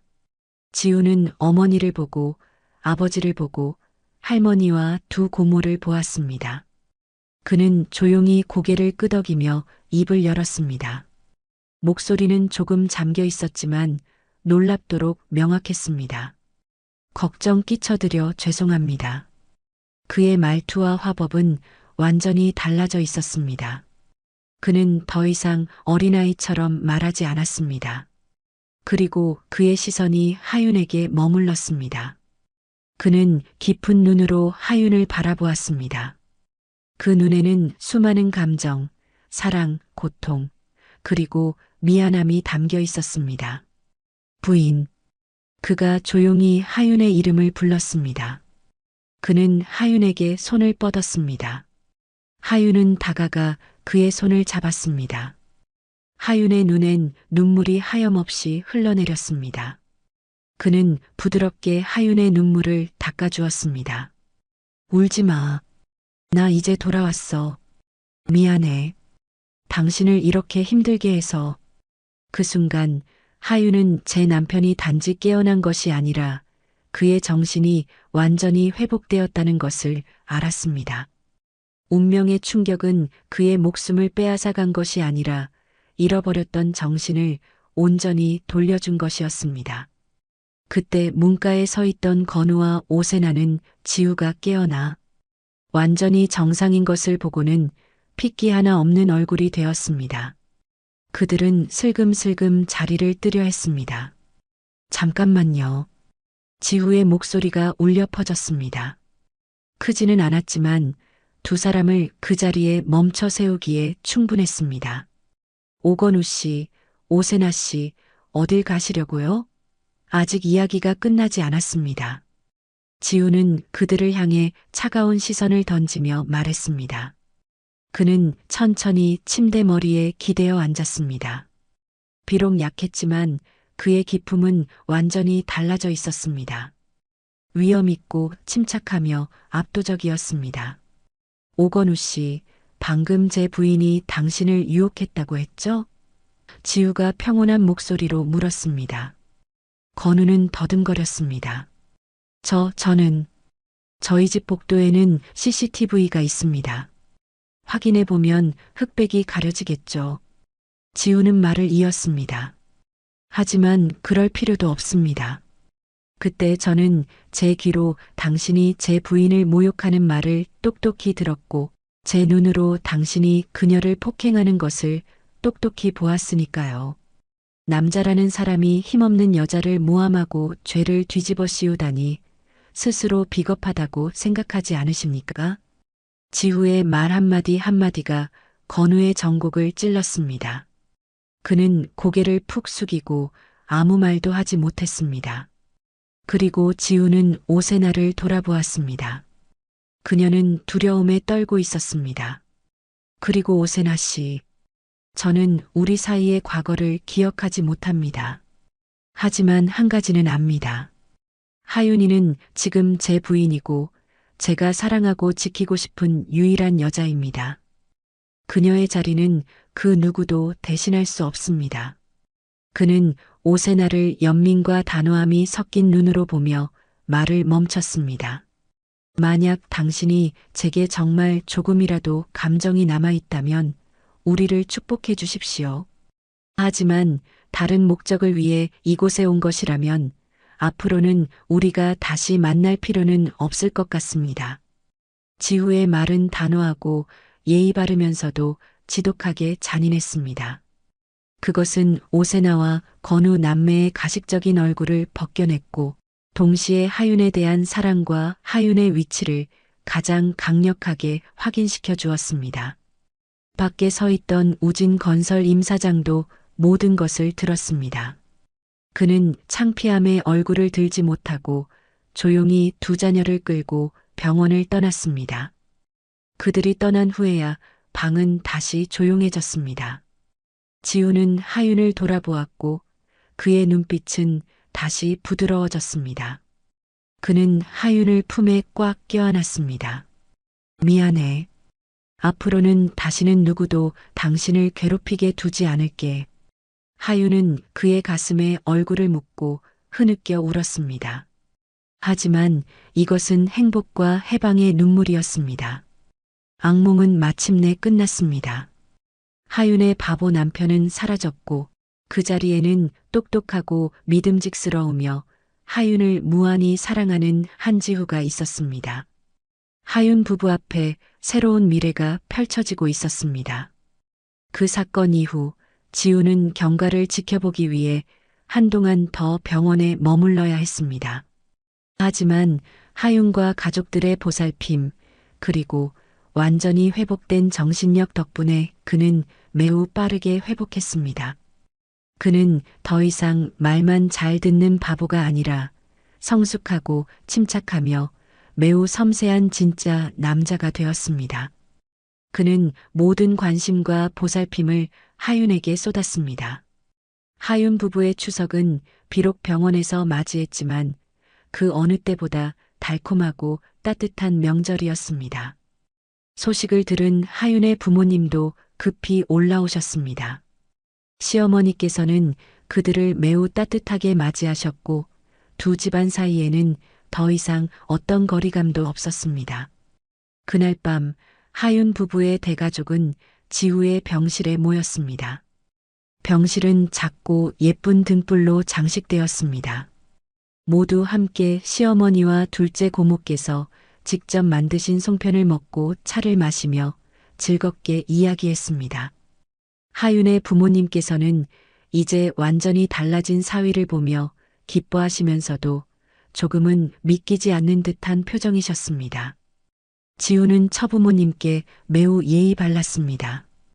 그는 계속해서 두 분께 송편을 드리고 차를 따라 드리며 어머니의 병세에 대해 여쭈었습니다. 장인어른 장모님, 걱정 마세요. 제가 퇴원하면 장모님을 가장 좋은 병원으로 모셔서 다시 한번 종합 검사를 받으시도록 하겠습니다. 지우가 하윤의 부모님께 말했습니다. 아버지는 감동받아 그의 손을 잡으셨습니다. 한서방, 자네에게 어떻게 고맙다고 해야 할지 모르겠네. 자네 같은 사위를 얻은 것이 정말 우리 집안의 복일세. 그 후 모두가 하윤 부부에게 단둘만의 시간을 남겨주었습니다. 지우는 하윤을 부축해 둥글고 밝은 달이 보이는 발코니로 나갔습니다. 그는 얇은 외투를 하윤의 어깨에 걸쳐 주었습니다. 춥지 않아? 하윤은 고개를 저으며 그의 어깨에 기댔습니다. 하윤 부부는 말없이 함께 달을 보았지만 그들의 심장은 같은 박자로 뛰고 있었습니다. 잠시 후 그가 조용히 입을 열었습니다. 하윤아, 고마워. 뭐가요? 하윤이 물었습니다. 내 인생이 가장 어두웠던 시절에 내 곁에 와줘서 고마워. 당신의 부드러움과 인내심으로 나 같은 바보를 돌봐줘서 고마워. 나를 믿어줘서 고맙고 우리 아이를 만들어줘서 고마워.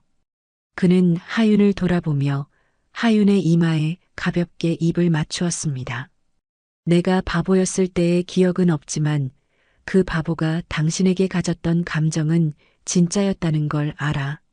그리고 지금의 한지우는 그보다 수백, 수천 배는 더 당신을 사랑해. 나를 믿어줘.